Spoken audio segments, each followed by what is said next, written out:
Hello and welcome to The Free Cheese, episode 345. I'm your Joe Dix, joined by Matt Zellner. Hello.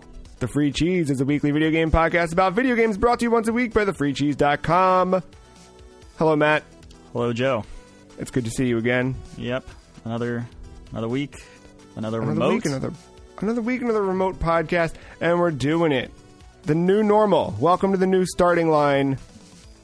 This week's episode, later on, we're going to talk about Resident Evil 8 rumors, how Matt can single-handedly save Google Stadia, and of course, share our thoughts on the DualSense for the PlayStation 5. We'll talk about Final Fantasy VII, the remake, the latest in eggs and Animal Crossing. But first, Matt, I learned how to teleport this week. Teleport. As people have been using this quarantine time to learn new skills, teach themselves new languages, I figured I ought to learn how to teleport. The fun part is, I didn't even realize that I had learned how to teleport. The week prior to our last recording, throughout the work week, my mom would call me here and there and just, hey, how's it going? How are you? Where you at? Home. Right, home, working, whatever, you know what I mean? And then she seemed kind of distant, but I was like, all right, she's getting acclimated to work from home as well. I didn't think too hard about it. Like, in hindsight, I kind of can start to, hey, mom was acting a little weird, but whatever. So, after we recorded last week, that night, Katie and I were hanging out watching a movie, and I'm kind of like, I think I was laying on the couch, and I had we were watching the movie on the TV, I had my Switch in my hand playing Animal Crossing, my mom calls me, and I did like the fucking fattest, laziest, Homer Simpson ass, pick up the phone, and I just kind of had it on speaker and plopped it on my chest like a fat dick, and I'm laying there talking to her, and she's like, are you okay? And I'm like, yeah. She's like, you sound off. And I was like, I'm laying like a fat dick, and I got my phone on my chest like an asshole. I'm fine, though. She's like, well, where are you at? And I was like, I'm home. Katie and I are watching a movie and just hanging out. She's like, well, how come Find My Friend says you're over here? She said some address. And I was like, what? I grab my phone and I look at, the Find My Devices thing. And sure enough, my phone is at this address. And I'm like, that's weird. And she's like, it just keeps popping up that you're there like all week. And I was like, well, I'm not. Like, number one, I don't leave anyway. Number two, quarantine. Number three, I don't know what the hell I'd be doing. And I was like, let me figure this out because I don't know what the hell's going on. And I dig for a while, and I'm not going to labor the story here or draw it out. But I mean, I spent like a good 2.5 hours trying to figure this shit out.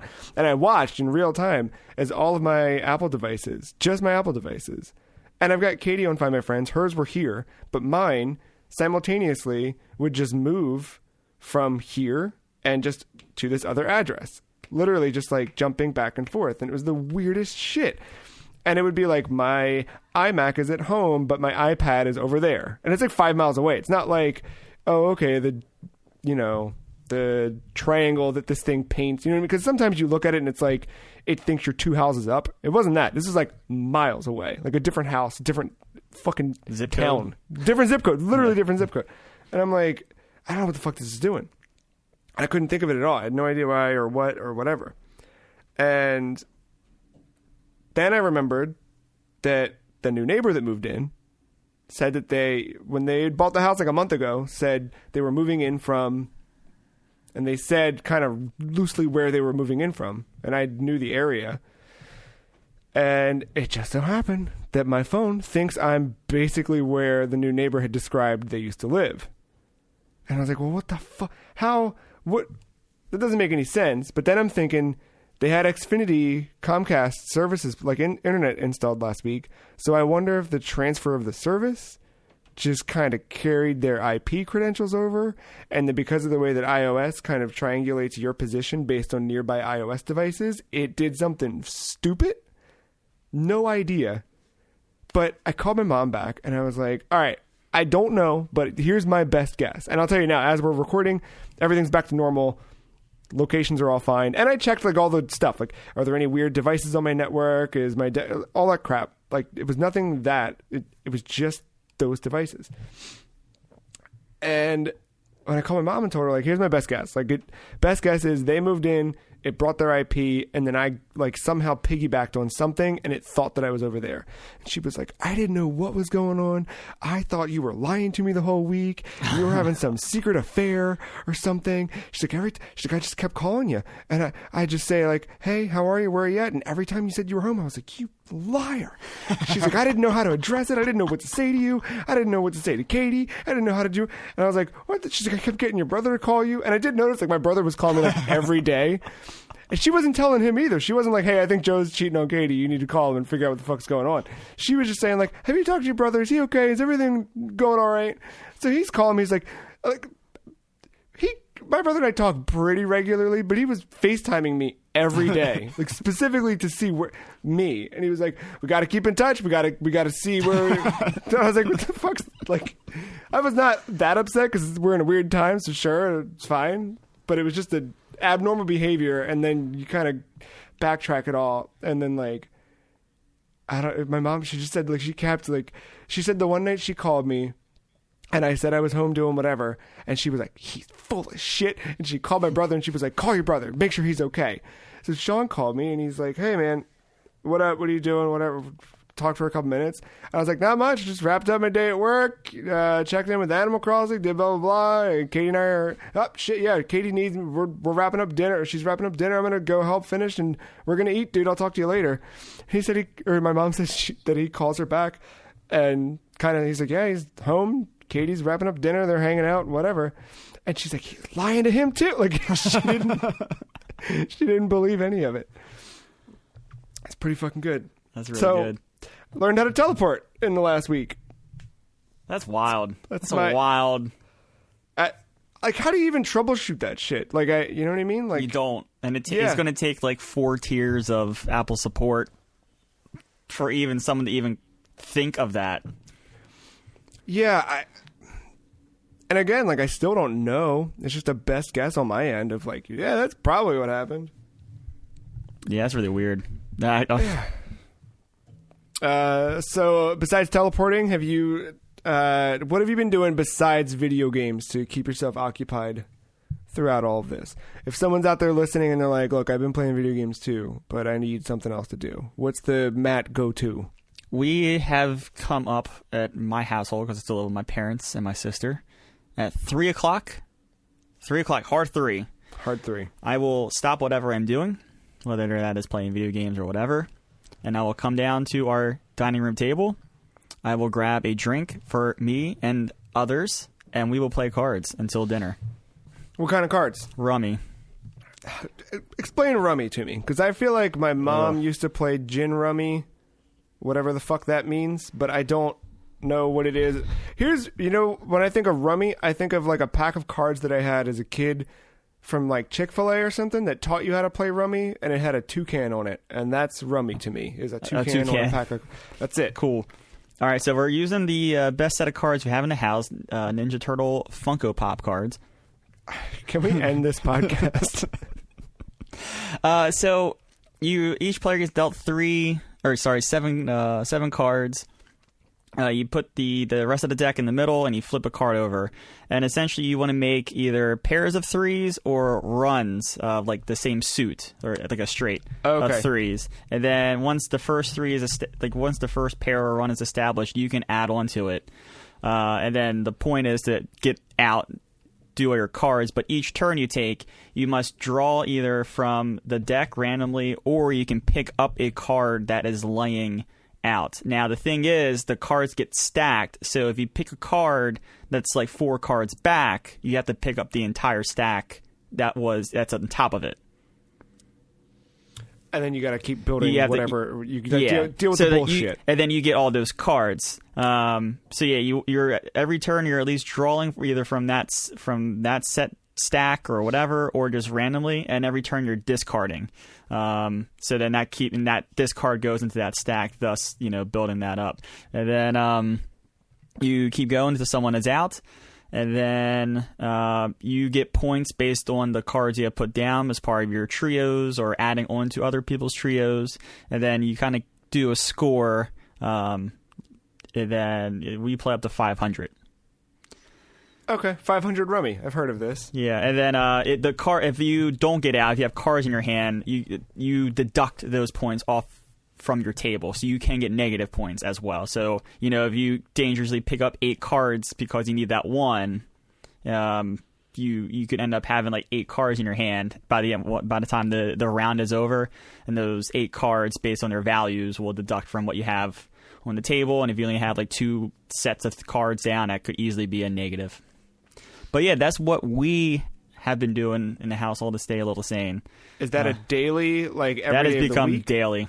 Nice. It has become, because my sister's still working, but her work has slowed down, and she's working from home most days, or even when she does go in, she's not there all day anymore. So she's usually done, or at least mostly done, to the point where she's just checking email at 3. My mom works part-time, so she's home super early anyway, and then I'm just digging around at home. Doing nothing. Just digging around this week on the free cheese. I can't even. I was running for a bit, but then I fucked up my knees. You gotta stretch, man. It's not. I don't think it's about Did stretching. You stretch? No, I didn't stretch. It's about stretching. I promise you. Look, I've seen Zombieland 1 and 2 now. Then I know I gotta limber up. I understand. Do they recommend stretching in those movies? Yeah, there's a rule. Limber up. You got to. We stretch before and after. Dynamic stretching and static stretching. Brought to you by Ring Fit. Wow. Still can't find one. Look every day. Look like every couple hours. Can't find one. Yeah. I keep a creep when I can.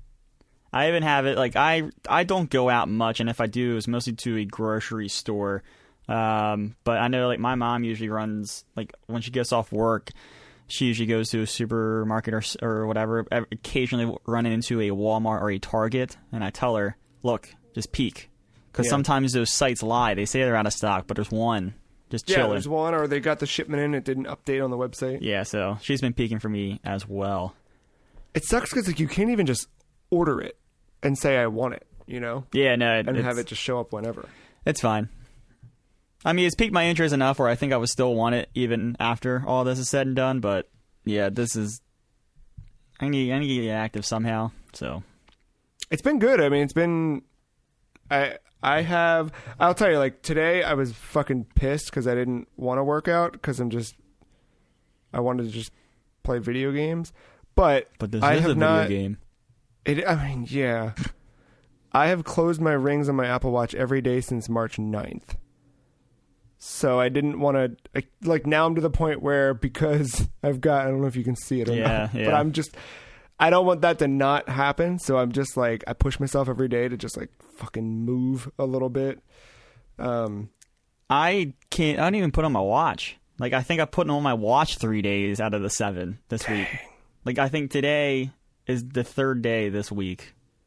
I've definitely, if I had not done, like the week before quarantine was the random week when I just said, let me get my shit together and start doing Ring Fit again. If I hadn't done that and we had gone into this without me already having like a week under my belt of closed rings, I'd probably be in the same boat. Because prior to getting my new watch, my old watch, when it would like die at 4 p.m., because it was like 4 years old or something at that point, there'd be days or weeks where I just wouldn't put it on. Or I'd put it on, it would die, and I'd leave it on dead like a fucking weirdo. Carrying around I know people that do that. Carcass of a fucking dead piece of electronics.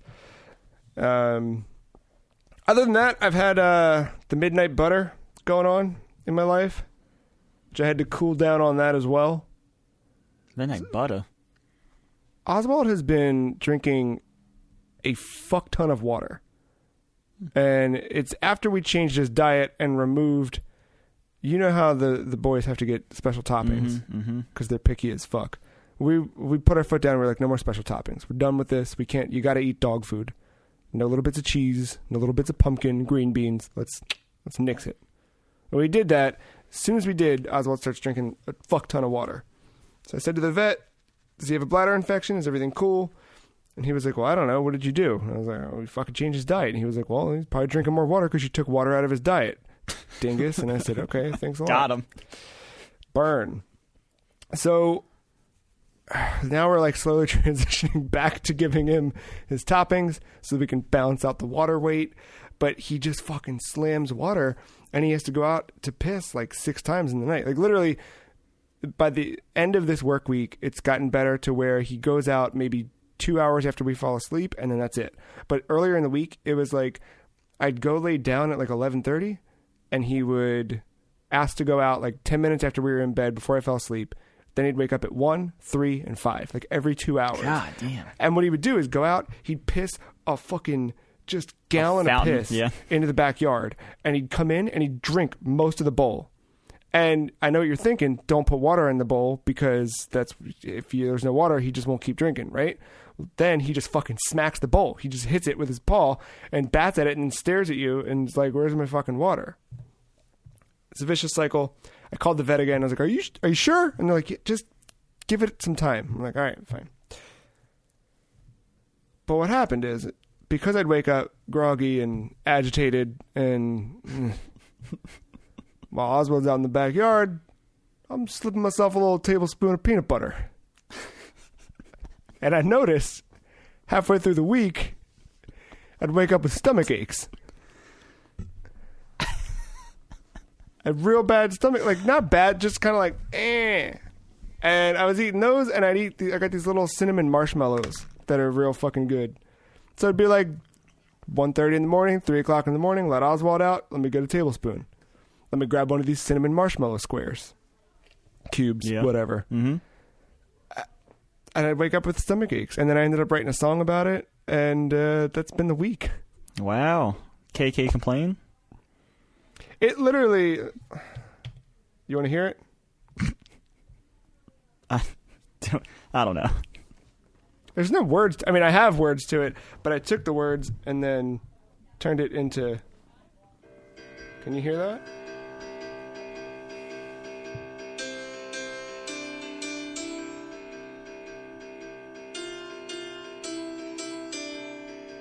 So the lyrics are, got the midnight butter in me. Maybe had a couple of these. Because that's when you're eating the little cinnamon boys. Yeah. You got it? Yeah, of midnight course. Butter in me. So that's been kind of just playing in the house all week long in the background. I use it as my exit music as I leave rooms. I just kind of play it from my phone. So you and just walk have theme away. music now. Yeah, it's my theme music.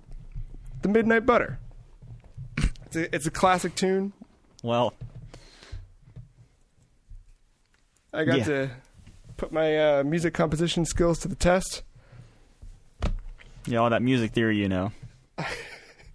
Used all of it to write the fucking easiest little melody in C major. Oh, boy. All right. We did play video games at some point this week. We did play video games, and I'm so used to like doing that and then jotting down the time in which we say that so that I can cut the music in. But I gotta listen to it anyway because the time's gonna change. You know what I'm saying? Yep. The time is gonna change. Speaking of time changing, Animal Crossing. The eggs are gone. As of this podcast going live, the eggs are gone. But this last week there was a big patch that dropped. I don't know. I saw it on Monday, maybe? I don't remember. No more eggs. More fewer eggs throughout the world. So it's been a nice week of the occasional what the fuck, but generally not that many eggs. Yeah, I can honestly say I did not play much this week. I would check in twice a day, one before noon, one afternoon, and then once I sold my eggs on Friday, I have not touched a game. Yeah, well, turnips. So, while you're running in Timmy and Tommy's to check the price, have you noticed if the stock changes in the morning and afternoon of furniture? Oh, I don't think so. I don't think it does either. I haven't paid attention to that, but after you had mentioned that last week, I was like, oh my God, am I fucking up and not getting... Because I know I'm fucking up and not optimizing everything, because I haven't been talking to villagers every day. If you, like, go into villagers' houses every day and talk to them, chances are they'll give you a shirt or a fucking chair or a recipe or something like that. And I've not been doing all of that. Yeah, I've hardly been talking to my villagers. Because, I mean, honestly... The previous games, from what I remember, the dialogue was a lot more dynamic. This is pretty. It's dynamic, but it's like once and done. Like I feel like I used to have conversations with the other villagers in New Leaf, where this one it's kind of like they call you, "Hey, Dippy," and then they say something about fucking blue, and then it's over. And if you talk to them again, you're like, "What's up?" And you're like, "Tell me more." And they're like, "Yeah, I sure did say words. See you later." And then you know what I mean? Like the old ones, you could kind of like draw that out for a little bit, or maybe I'm wrong. I don't, but it feels like you could do a bit more. But I don't know. I finally unlocked. I got KK Slider to show up, so he performed a concert, which was cool because I think that's kind of, I think when you get KK, that's is a way for the developers to show you the credits and give you some sort of like, hey, you completed the game in a way. Yeah. So you do that, and then you get terraforming unlocked, which sucks, kind Wait, of. What you got? You got KK, and then you got terraforming? Yes. Oh, I have terraforming well before I even have KK. What terraforming are you talking about? I have slopes. And bridges. Yeah. So the slopes and bridges you get pretty early on. The terraforming, literally, if you don't like the fact that there's a river, you can fucking delete it. Oh, that. All right. If you don't like, more. Yeah, if you don't like that the cliff is whatever, you can change the cliffs, and you can also carve out paths. So I was waiting for it because I really wanted to have like a stone walkway out leading up to my house and whatever, because now I have fucking badass. I did. So I used the terraforming and I knocked down like the whole cliffside in front of my house. And then I put a fence around my house, like a big iron gate, and put the stone walkway down. There are a few things in this game. I mean, as you play it and play it and play it and play it, which is where we're at, there's a lot of things that are just tedious as fuck. And seeing these things play out, it's small things. Like I've been collecting the cherry blossoms as they fall. Because they're limited time, so I'm trying to get as many as I can so I can just have them. So as I get the recipes throughout the year or whenever, I can put that stuff together. But like every time you catch one, he's got to hold it to the camera. Yeah. Mm-hmm. And then like the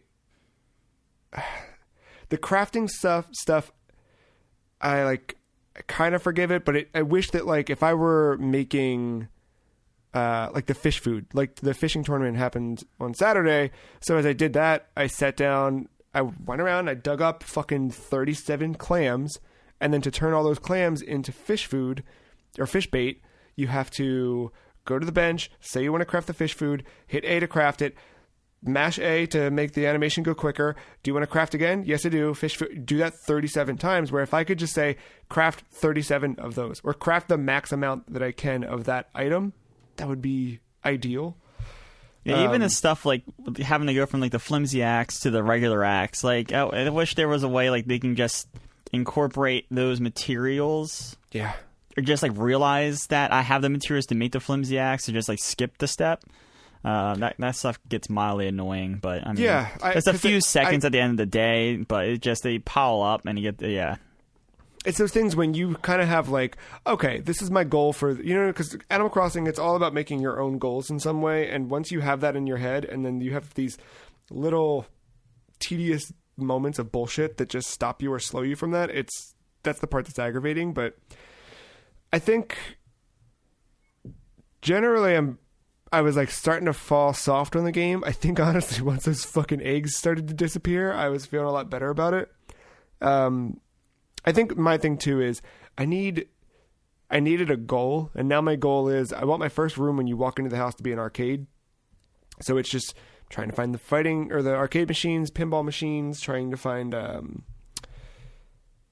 anything arcade or video game related that I can find. Yeah. That's where I'm at now. So I'm flying to islands to shake trees and get furniture and see what it is. Popping every balloon that I see go by, except for the fucking egg ones.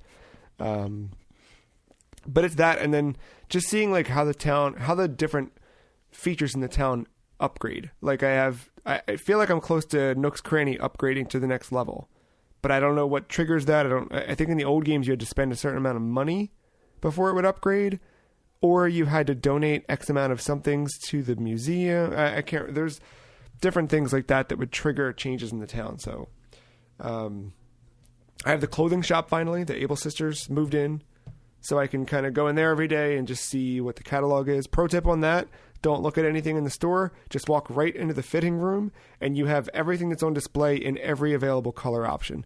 And then you can just kind of order right from there in the fitting room instead of like going piece by piece on the mannequins. And then talk to the sister in the back who's sewing every day. Just talk to her, because slowly she warms up to you. Oh, yeah, she told me to fuck off, so I just like, all right, fine, I don't care. I don't need to talk to you. Keep talking. I barely talk to my neighbors. I'm not going to talk to you. Just go back and just say hi to her every day, and eventually she comes around and she opens up a little bit. Yeah, I had a little bit of fear on Friday, because I'm used to...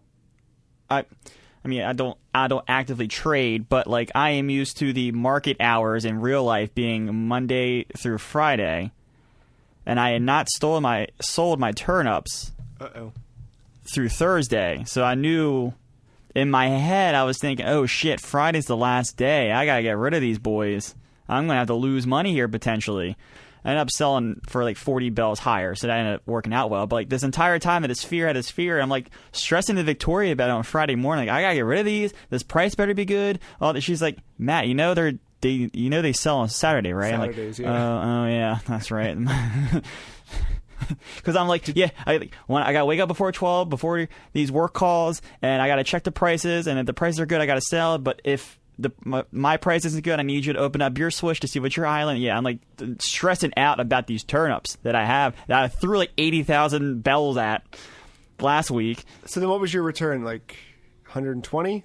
It was something like that. Yeah, it was more than enough to pay off the house, the second one. Yeah, I've been just chipping away at it. I didn't really care about getting an extra room or whatever. That's where I'm at. I think today I should be able to knock out the last bit I need to pay off my second room so that I can have the third one by morning, because I've spent so much money on just whatever, like buying clothes, buying items, gifting stuff. I buy a lot of stuff that I'm just like, Katie would like that, Mark would like that, Matt would like that, like just shit like that. I found a pair of feet, so I sent them to Kyle. Figured that was appropriate. Yeah, I don't know. But aside from like the little tedium moments, like I was excited about the terraforming stuff, but like it took me 10 minutes to get rid of this cliff out front of my house, because you literally have to like... Is it instantaneous and you don't have to buy it? You have to get it with Nook Miles. You unlock terraforming, and he gives you 2 paths you can start doing right away. So you have like a dirt path and like a different dirt path or something. Got it. And that one you start painting right on the ground and it goes. If you want to do the cliffside remodeling or the river changes, you need to buy them for 6,000 miles a piece. So I bought the cliff one, and then I have just almost enough for the river one, so I can start. I don't want to make crazy changes. Like I saw people that like have completely fucked their whole island up. I don't want to go that far, but like there's a spot where I really want a bridge, and I can't currently build a bridge there because it's not even on both sides. So I just want to even out shit like that so that I can just make it a little bit more like... I don't want to be in a position where getting from my house to the main part of the island, I need to use any tools. I want to be able to leave, walk down the street, down the stairs, and across 2 bridges. Right now I have to like walk down a ledge, then use the stick to jump over. It's just, I don't know, it's a pain in the ass, but... Other than Animal Crossing, I played a little bit more Ark the Lad, and that game is really good. I'm glad that's working out. Yeah, the character arc of the of Ark. I didn't mean to do. Yeah, it's neat.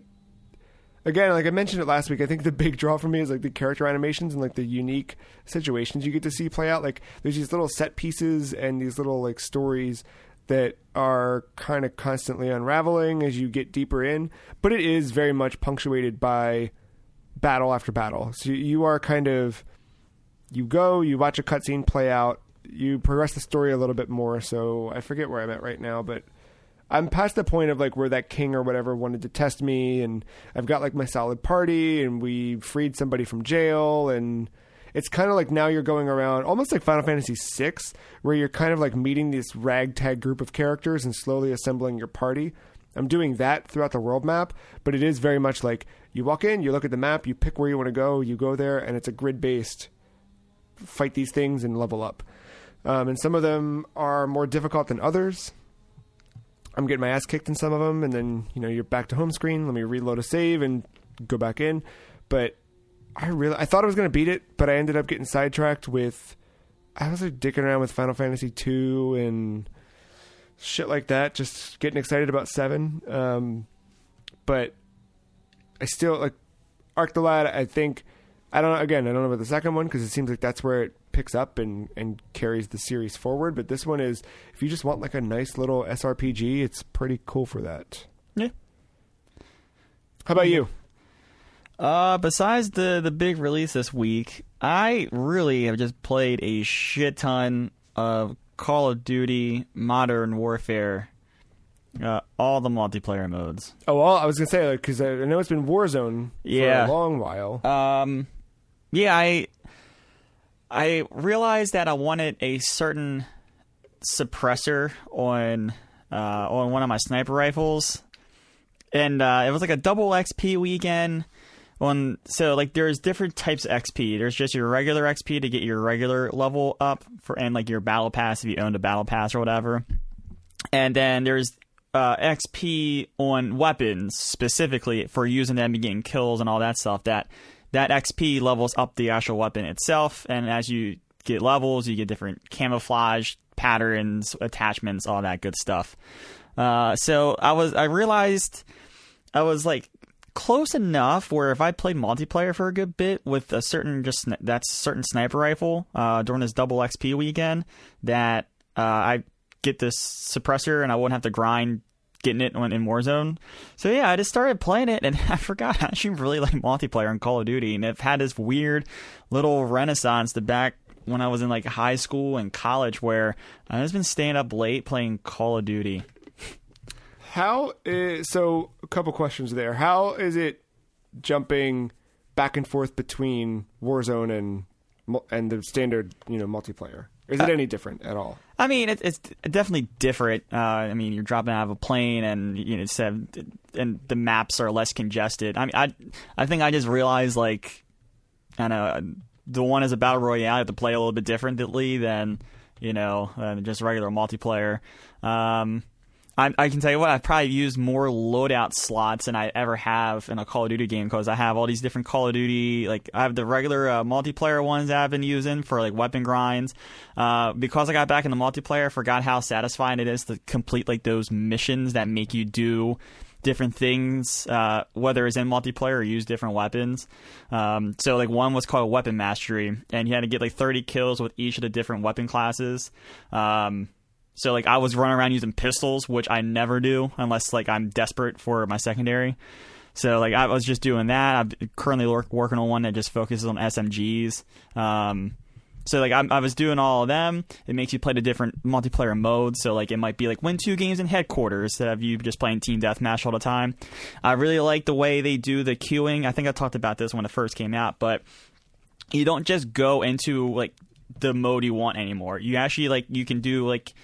it's pretty much like Halo, where you can click on the ones you want, and then you just queue in, and whatever pops up, pops up. So, like, I'm getting a lot more modes than I ever have before, just because I'm like, oh, if it pops up, it pops up. That's pretty cool. So, I just been doing a lot of that, honestly. But yeah, no, with that, it was just kind of weird time. And Season 3 actually started on Friday, or was it Thursday? It definitely was not Friday. It was either Wednesday or Thursday. I just can't remember now. But yeah, Season 3 started, and with that came a bunch of patches for various weird bugs and stuff like that. But they also changed Warzone up a little bit again.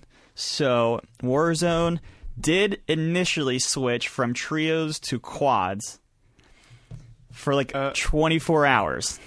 I saw the quads went live, but to me it seemed like an option, not a mandate. But it was a mandate, and then I noticed about 36 hours later when I signed in that trios was an option again. So now you have solos, trios, and quads.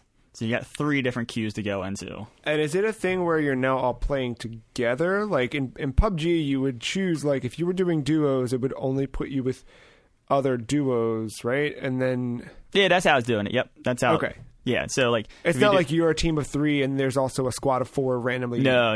Okay. Yeah, it is all, like, if you're in trios, you're facing teams of 3 or less if they choose not to fill the squad or whatever. Sure. But, yeah, so trios, quads, and solos... they added a lot more different weapons and different weapon variations. I feel like it was like always like the standard Scar was always like the most common weapon, but then like the next tier up seemed to always be like a different type of weapon. They seem to have like the same gun but with different attachments, making them a different color and rareness. So there's just a lot more weapon variety with that. The patented loadout crate got another bump in price. It is now at $10,000 instead of $8,500. So it was $4,000, then $8,500. It was $4,500, then he bumped it to $8,500. Now it's $10,000. I don't know what it is in solo. I heard somewhere that was $8,000, but really when I'm playing solo, I don't buy a loadout crate. I usually just go to one of the random ones that drop. So I can't really say for sure what that is in solo, although someone said it is less in that mode. But with the loadout crate change, I feel like my games have been a little bit more mixed. It's no longer a race to a loadout crate. I mean, it can still definitely be that if you have enough money or whatever, but like with the new weapon variety that is out there, I'm like content with getting a decent sniper rifle and like an SMG or an assault rifle and feeling ready for battle. Really, the only reason I will want a loadout crate if I have good weapons is for the perks. Like UAVs are still very prevalent in the mode, so having Ghost is a huge counter to that. Heartbeat sensors are still pretty good. Having Cold-Blooded, which is another perk that can go in a different slot than Ghost, is still What's really... Cold-Blooded do differently? So Ghost keeps you undetected by UAVs and other things like that. Cold-Blooded keeps you undetected by kill streaks and heartbeat sensors. Okay. So a little bit different. So like kill streaks could be like turrets that have auto targeting. Like they wouldn't pick up on me if I had Cold-Blooded. But I could still be seen by UAV if I didn't have Ghost. So having those two is still huge at the end game, especially when all these people are saving their kill streaks or UAVs and just popping them off all the time. So I don't know, the perks are still nice, but like with all the new weapons, I don't feel like I need to get a loadout crate as fast. Also, like when I'm playing like random people or whatever, like some squads are still racing for a loadout crate. Others are like, oh, if we come across one, we'll get it then. I'd rather make sure we have our armor, make sure we have a gas mask, make sure we get a couple kill streaks, like someone has like an airstrike or someone has a UAV. You can pair the two. So I'm not going to say the loadout crates are completely gone and mixed into the meta well, but I've seen a lot less of it with like planning with different teams and especially randoms and stuff like that. I think that's cool, and I think it's cool that people are adapting to it. Yeah, so I'm thinking about buying the battle pass this time around. I don't know why. Like I really don't care about the customization, but I just like the sense of progress. The battle pass transcends the mode, right? Like it's not just it's just wherever you get the XP from. And Warzone hands out a shit ton of XP, especially if you finish high, because you get for like placement, you get for your kills, you get just like random bonuses. I don't even know what's going on half the time when they're tallying it all up. I'm like, Jesus Christ, I just got 2 ranks at one time. Call of Duty does a little bit differently. So at the end of every season, they actually reset you back to level 55. And I think 170 is the cap or something like that. So you don't go all the way down where you lose like all your guns or whatever. I think 55 is like the soft cap. And then from 55 on, you get variations. And I think with the new seasons, they give out new variations based on that. And then you get even more variations and customization stuff off of the battle pass. And like Rocket Leagues and Fortnite's, like it's all the same battle pass, but there's just things that are locked behind the paywall. But like every once in a while, there might be a free thing or so.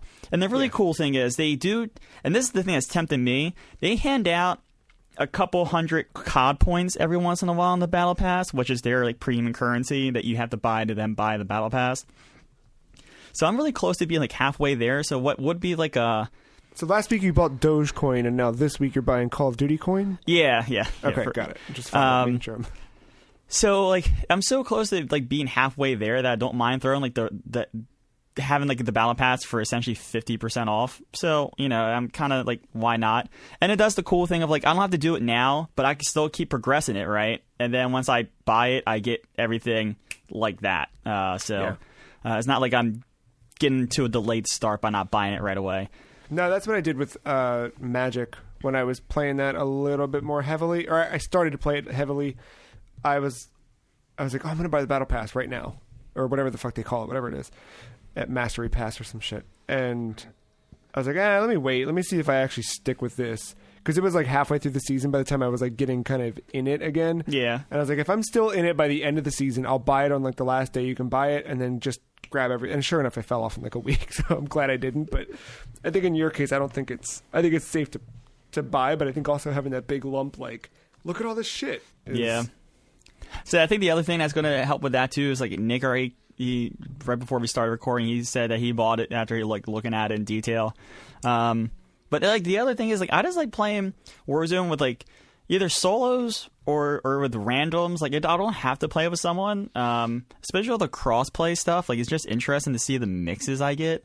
Like I've been playing with these guys on Xbox just randomly. Like one's from Indiana, one's from Michigan, and like the last night and like 2 nights before that, we were just playing together for a couple hours just because we got matched up together randomly. We ended up like working well as a team, and then we were just like, oh well, shit, here's my Activision account name, whatever you can see, just add me, and then we'll go from there. So they're on. It's like cool. I got people to run with, and not us hopping into your randoms. Sometimes the randoms suck. It happens. It's just that type of thing. But like, you know, I played Rainbow Six with Nick and having to play with 3 others for countless hours on PlayStation and on PC. So, like, I'm kind of used to the trash that may come here or there. So how is like that in particular, you, like, meeting up with strangers on the internet and then kind of, like, not building a friendship, but you know what I mean? Like, you're jumping in like, hey, we're now Activision. Like, you're playing with people you otherwise would have never... Like, that is very old school, high school, college, Call of Duty days. Yeah, seriously. And it's not the first time... Yeah, definitely. I mean, it's not even, like, the first time that's happened in my life. Like, back when I played NHL every year and every night or whatever, like, we would do, like, I would just form, like, get on Reddit, see who needed a team, maybe for a night or whatever, and then just join them. And if it clicked, we would make a team, and we just... God, it was a group of guys. It was like 3 NHLs in a row. We just, all right, it's that time. We start messaging each other on PSN, and then get our team together and start rolling out every night and trying to get a rank up or whatever. So, you know, cool. I like when that stuff works out. It's always cool to play with cool random guys. It also sucks when you get the trashy ones. Like, I don't know. I pretty much carried a team to the 35th place finish that we got. We should have just died at 48th, in my opinion. But, you know, I survived after they decided to go away from their drop-in marker. So that was fun to start off with. So after running back to them after they died and getting enough money to revive one of them, and then the other guy got enough money to revive the other one, they died again. I died in the same gunfight, and then they called me trash. So, you know, I guess I'm trash at Call of Duty. Dude. Yeah, exactly. I didn't get us to first instead of 35th. So are you doing voice chat with these strangers, or is this kind of like the ping, or what's... I usually will have my headset on, especially at night, and I will do one of 2 things. I will ask right away if they have a mic. If they do, I will just switch to open mic, so that way it's just easier to communicate in all the hectic, you know, bullshit that happens. Yeah, because it's quick. And if they don't have a mic, I just simply go push to talk, and if I have to make a call out, I will. But for the most part, I just kind of sit there silent and just use the surround sound headphones just to hear what's going on all around me. But I do have good news. I finally got the monkey off the back. In solos, I won a game of Warzone. My first win in Warzone, period. So that's good. And I can say for certain that since that win, I've been playing a lot better, especially in the end game because I'm just going for kills. I don't care anymore. That game was fun. There was a couple key moments. I have them clipped thanks to GeForce Experience, but there was one part where I'm in this factory and I'm up high and I'm prone. Now, I saw this one guy come in to the warehouse, and as I was about to pull the trigger, I saw another guy start to creep around. So I just did this game of just where me clench my butthole in nervousness and just hope that the two found each other. And after a minute of them walking around, they finally found each other, started shooting. And then right after that, as the guy's picking up all his scraps, I just come in, blast them, and then run. That's such a good feeling. Yep. There was another outplay I did that I'm very proud of. I had a gas mask, so I knew I could survive the poison for at least a couple extra seconds. There's a dude above me, but I know he's watching the steps because I can see him through the heartbeat sensor where he's positioned. I just know what he's doing. So I'm on the bottom floor, and right where the circle is, as soon as it starts moving in, we're going to be fucked. So I know he's going to have to move eventually. So with my gas mask, I just waited at the front door, and I knew he was at the window right above me, and I just waited for his ass to jump first. And as soon as he jumped, gunned him down and ran right back into the clearing. Ah, that's so good. But it would be unfair for me to say that I deserved the win. I should have lost. It was between me and another dude, and I don't know if he didn't know what to do or if he's never seen the scenario or what, but he actually downed me, and I had a self-revive, so I was able to get myself back up, but he was looking at me doing it. So I don't know if he didn't know that you could do that? not. He thought he won and wasn't sure what the fuck happened. Yeah, or he was looking for another guy that didn't exist, although you can clearly see that it was just us two left. I don't know. But as he's looking around, I guess, for the next dude, I get myself back up and just kill him and got my victory, and boom. Fuck it. Got my chicken dinner. It's called a Warzone victory. Oh, I don't know if I like that. It is kind of cool, though, because as you're getting into the helicopter, I said that in quotes, to be extracted, it rolls credits of all the people that you play with. Oh, I like that. Yeah. Wait, of all time or just in that game? No, just in that game. The rest of the 150. That's cool. But yeah, no, Warzone and Call of Duty in general. Yeah. Really, it's back. It's fun. Yeah, I mean, it seems like for the last few years that, Black Ops, I almost fucked up. Sorry. They tried some different things, and I feel like, I don't know. I feel like that series and the franchise has struggled since, I think, most of this generation. I mean, you have to say struggle in relative terms because it still sells fucking. Yeah. When I say struggle, I mean compared to where it was. Very much like fucking late Guitar Hero vibes. You know what I mean? By the time they were putting out Guitar Hero, Aerosmith, and all that shit, it's that's the Call of Duty Ghosts and whatever to me.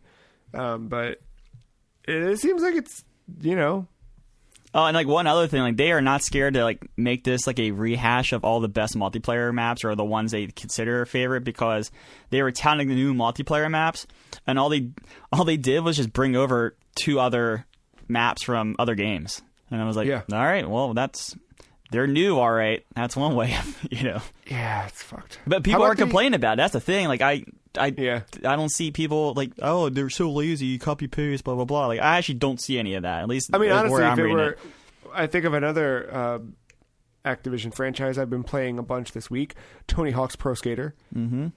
If you could do that, if they made a fucking honest ass new Tony Hawk game that was fucking good, and then randomly they were like, hey, here's 2 levels from Tony Hawk 3. Here's fucking Foundry in Canada. I'd be like, fuck yeah, here's Foundry in Canada. Are you kidding?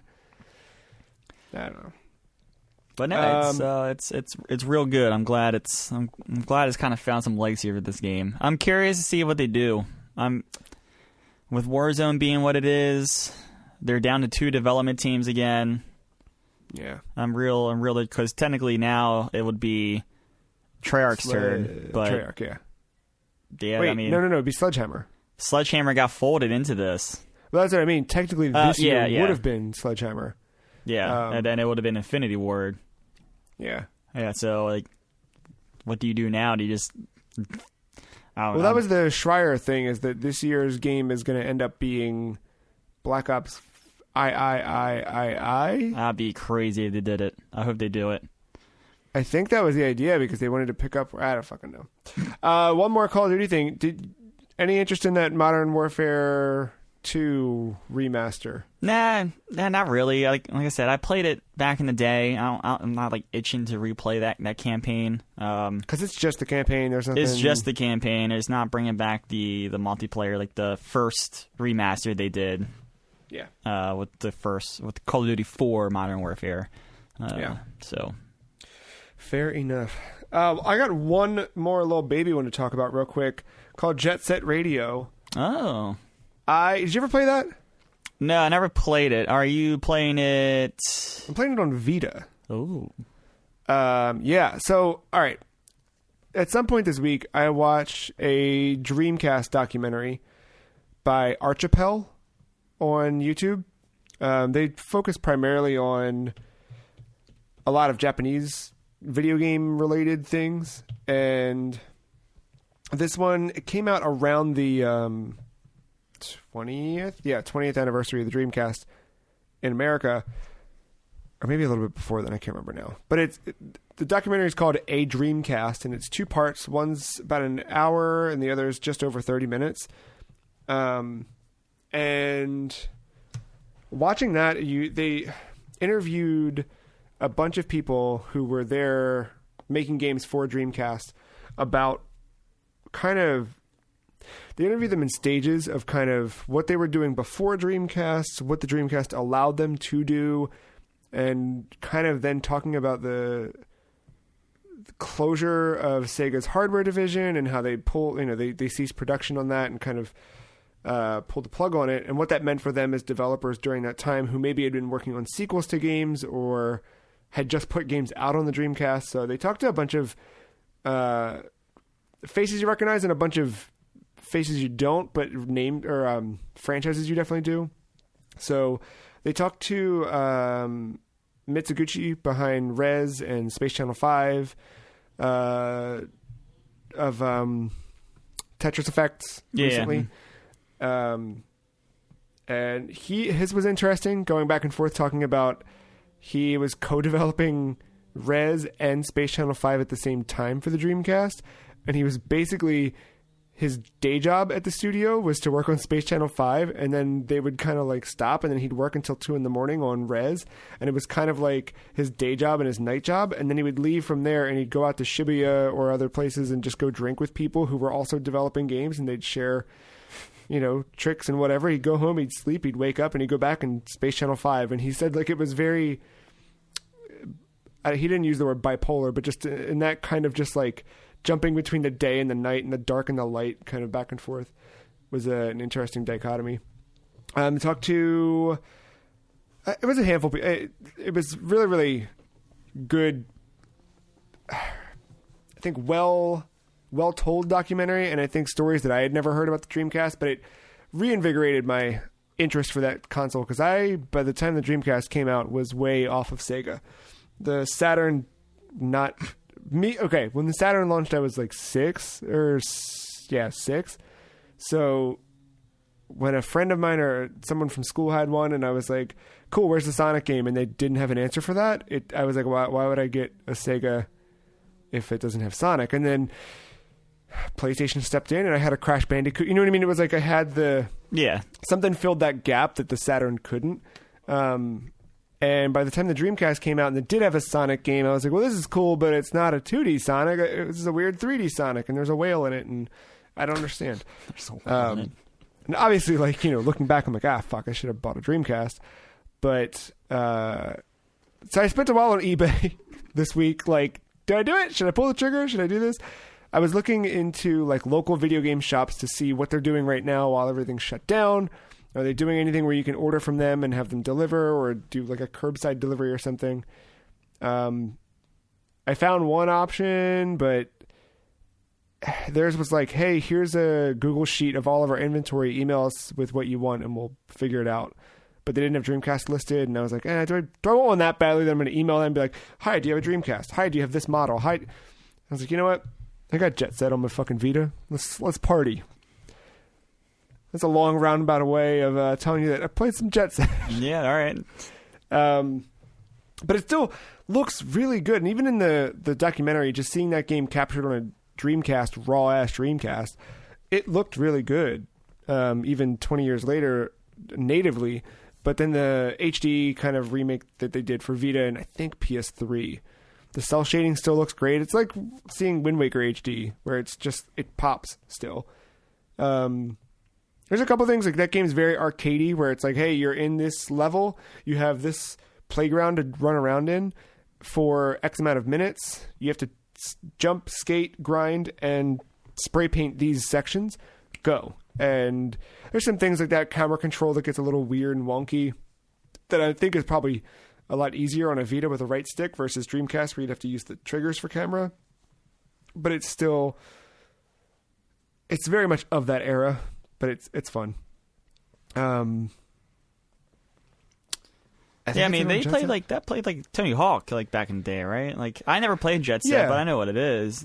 Kind of. Like, it's not as... I think Tony Hawk, because I played a bunch of that too this week. I got the other week, I don't remember when, but at some point in time, I recently repaired a PS2 controller, so I got my PS2 up and running.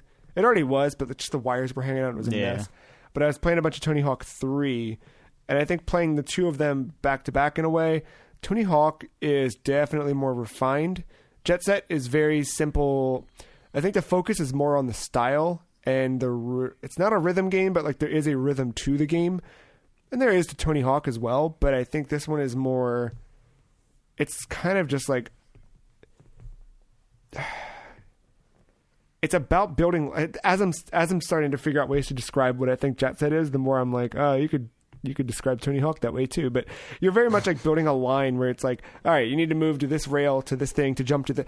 You kind of do that in Tony Hawk too, but it's the same thing as Tony Hawk. All right, yeah, Jet Set. I think that's I just never had access to, because I never had a Dreamcast, and like I never felt like sinking like $30 or $20 to like the HD remake when it came out. I just didn't see the appeal for it now. I don't know. I think I don't know if the version I have, if I bought it or if it was a PS Plus thing at some point way back when, because I used to just fucking get anything to chase trophies. So it seems like something I would have bought in that era. I don't know. Chasing the trophies. Chasing the trophies. We're going to take a quick break, and when we come back, we've got a lot of Final Fantasy VII to talk about. A lot of Final Fantasy VII to talk about. Well, some more than others, I think. Still, I think you have a lot to say either way. All right. We'll be right back.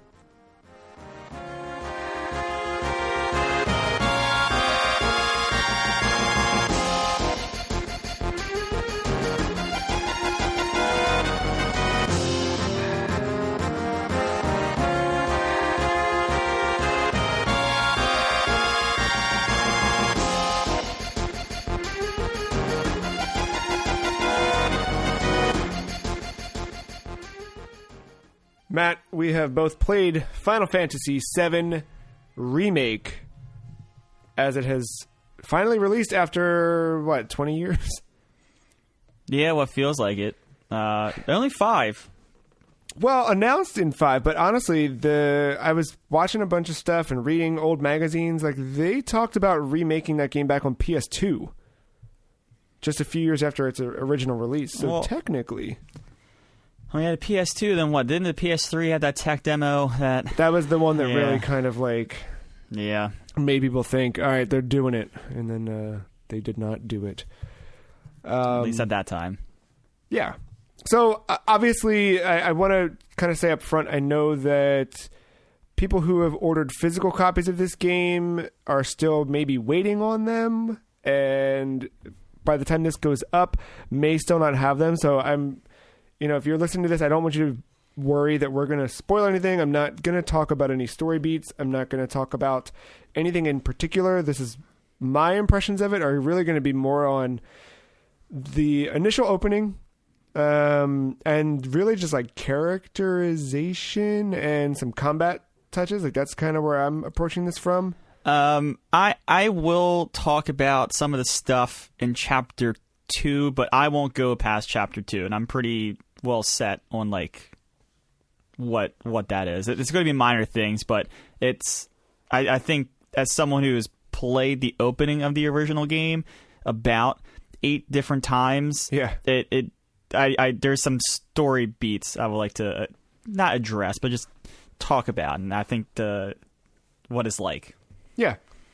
So generally, I really like this game so far, across the board. And I the beginning of the week, I was not thinking about buying it. I was kind of like, whatever, who cares? It's Final Fantasy VII Remake. It's not a big deal.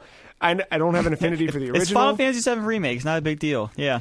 To me, right? Yeah. Like, I didn't have that. I never played the original one outside of like, I'd try it here and there. And it wasn't until the Switch release of it that I finally made it out of Midgar. Like after all the years of trying, I'd never played it that far. But I don't know, something throughout the week. I mean, obviously people's hype about it started to get me a little bit, but then again, like I think I mentioned it last week, but I've been just reading a fuck ton of old PlayStation magazines and EGM and whatever else. So seeing all that, like you can't help but see the influence that Final Fantasy VII had on American gaming culture, let alone gaming culture and just across the board. And I don't know, something clicked this week. Sandeep and I were talking back and forth about just Final Fantasy and Dissidia, I don't know, all over the place. So I pulled the trigger, bought it, and I'm really happy that I did. I think,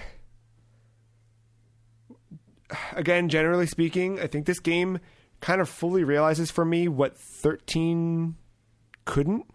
I didn't play 13. I played Lightning Returns a chunk of hours. And Lightning Returns, I think, had a really... It was ahead of where other games were at that time in terms of like giving you this kind of robust RPG, but in a world that you could kind of freely walk through and explore, but it always felt janky to me. I don't know how 13 felt. I'm sure that by 13.3 they had refined it a bit, but I keep looking at Final Fantasy VII Remake as the new 13 in a way. Well, I would say 13, you could not get to an open world until you got like 50 hours into that game. In the first game, sure. Yeah. But in 3, it was, you were kind of in that world walking around and whatever. And I always liked the idea of Lightning Returns, but I never could get too far in it because you were kind of like, in that one in particular, you were jumping back and forth between this like hub world where you're floating in space or in Lightning's head or something, and then back and forth from the town. And it always felt like, I don't know, controlling Lightning like freely just never felt great. It was kind of janky, for lack of a better term. This, like through and through, like walking through Midgar as Cloud, walking through the slums in Sector 7, I feel like it feels good to explore that world just across the board, like controlling Cloud, wandering through, and then the seamless like flow in and out of combat as those situations arise. It all works really, really well in terms of like giving the player agency, but also they've built a really believable and real world to me in a lot of ways. Mild little baby, tiny spoilery, not spoiler, but story stuff at the beginning. I think it might be chapter 2 when you're kind of back at Midgar walking through after you go to the reactor. That's when you're 2, on right? top of the plate, right? Top of the plate. Never. All right. After the reactor. Yeah, after the reactor, right, before the slums. Yes. Okay. Yeah. What I love about this game already is you get to see the aftermath of what Avalanche does. Because in the original Final Fantasy VII, you go in with Cloud and Barrett and the whole squad, and you work your way down, you blow up the reactor, you fight the scorpion guy, and you leave, and that's kind of it. Then you're back and you're talking about how you blew up the reactor, and that was, you know what I mean? Like, it was kind of just like you did it, but you didn't really know why you were there. Even if you're reading the text, like, there's not a lot there to give you context as to why they're doing what they're doing, who they are, why Cloud's there. Like, you get little traces of that, but not in the detail that you do in this. And what I love about this remake so far is that they really, really, really emphasize each character and each character's kind of background and history and purpose in the story, and they all fit for a reason. Obviously, characters like Jesse and Biggs and Wedge in the original were just Jesse, Biggs, and Wedge, but here they're like fully lifelike people that I totally understand just from like you meet them and you kind of know everything about them in a way, which is weird, but they're so lifelike and I think so well acted and presented that you kind of get that from them. But after that explosion of the reactor in Midgar at the beginning, when you do leave and they put you back in control of Cloud and you have to make your way back to Seventh Heaven. Is that the name of the bar? Yeah. And you're walking through Midgar. They're doing the thing that I hate in games where they give you this fucking unnavigable maze. Oh, can't go this way. There's 2 cars. Like, if I were really trying to walk through the city, I would climb over the fucking cars. But no, let me go up this catwalk and then watch a guy pissing or whatever. So you're forced to do that. And while the part where like you're being pushed through this hallway sucks, at the same time, the stuff you're exposed to, all of the characters on the street who were talking about what just happened in their town, they're crying, there's fires, there's all of this hell that these people are living in. It just kind of like adds a weight to the whole story that wasn't there in the original at all. And it makes you kind of consider what is actually going on here. Who are these people? Am I the good guys? Am I the bad guys? A lot of the questions, like Tifa specifically, as you get a little bit further with her, she's asking a lot of those questions to the group, and I feel like she's kind of like the voice of the player in that way, where you're kind of like, well, what are we doing here? But that was just kind of striking to me at first, was just like walking through and feeling kind of what that town was feeling in a way. And it doesn't stop, you know what I mean? Like, the further in you go, the more you just keep seeing people who are dealing with the aftermath of it all. Yeah, I agree with that. I think what the first game had the awkwardness of doing, when you go back to think about it, I think I brought this up when we were talking about the demo a few weeks ago, but like, you know, one of the things that we're making of, like, you know, or they're having you judge the consequences, is that little snippet of Shinra just deciding to make that reactor explosion more than what it really was supposed to be. And in that original game, you didn't have that. So, like, I think part of it was they didn't want to emphasize, like, oh shit, you just like killed all these people by doing this thing that you're not even sure why you're doing it and why you're playing as the bad guy and all these different things. I think like the added little like snippet of Shinra being responsible adds another level to it. I think that even asshole Cloud is like contemplating himself a little bit as you're starting to walk through that the wreckage and all those people and all that stuff.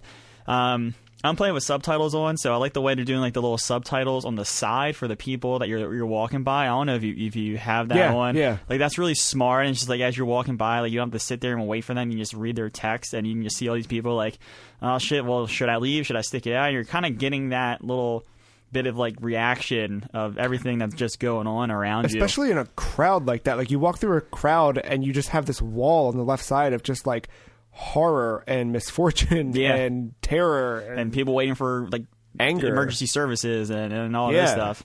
No, they really played to that big huge moment, and I like they're just kind of leaning into that ambiguous thing, because like I'm not gonna get into, but like even like the avalanche in that moment in chapter 2 is like, what the hell did we just do?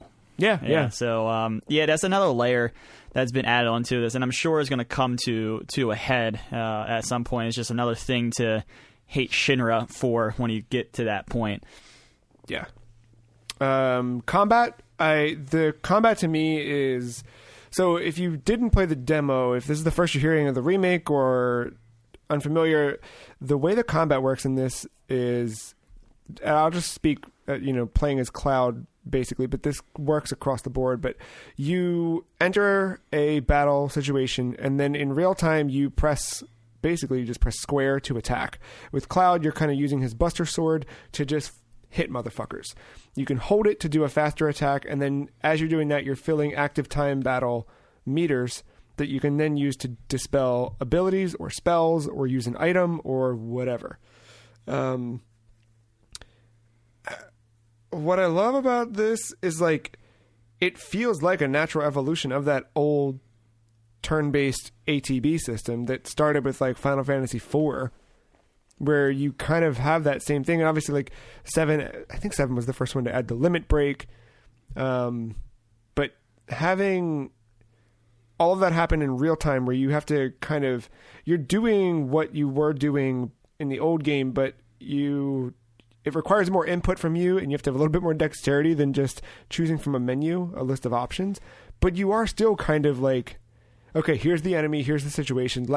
What are my menu options? You're just kind of doing them in real time. Yeah, and I like the different ways they can go on about that too. You can map things with L1, and just do quick attacks without even thinking about it. But I also like the fact that I can bring up the command menu and it slows down, almost like weapon selection in Doom when you bring up the weapon wheel, that kind of slow down. Yeah, to let you just breathe and think what's my next play in something like a turn-based strategy, and in some weird way, it even slows down the combat more than the original game, because the original game, your enemy, if you were thinking of the next spell to use, your enemy would just keep hitting you, and there was really no pause besides you just hitting the pause button and not being able to see the menu of all your shit. So it's a really weird dynamic that it's so much faster, but at the same time can be slower depending on how you want to plot out your moves. I still am very much struggling, even though I'm getting better at it, and I talked about this a few weeks ago as well. I am still really struggling to remember that Braver is an ability. Yeah.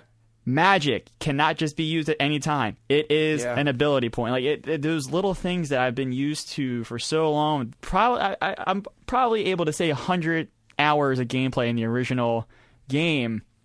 It's just all the little things are still just they're fighting me with the new system. And I think for some people, I think that's going to be kind of hard to wrap their brain around, and maybe that's why the classic mode is there for them. But I don't know. I'm trying my best to just break that.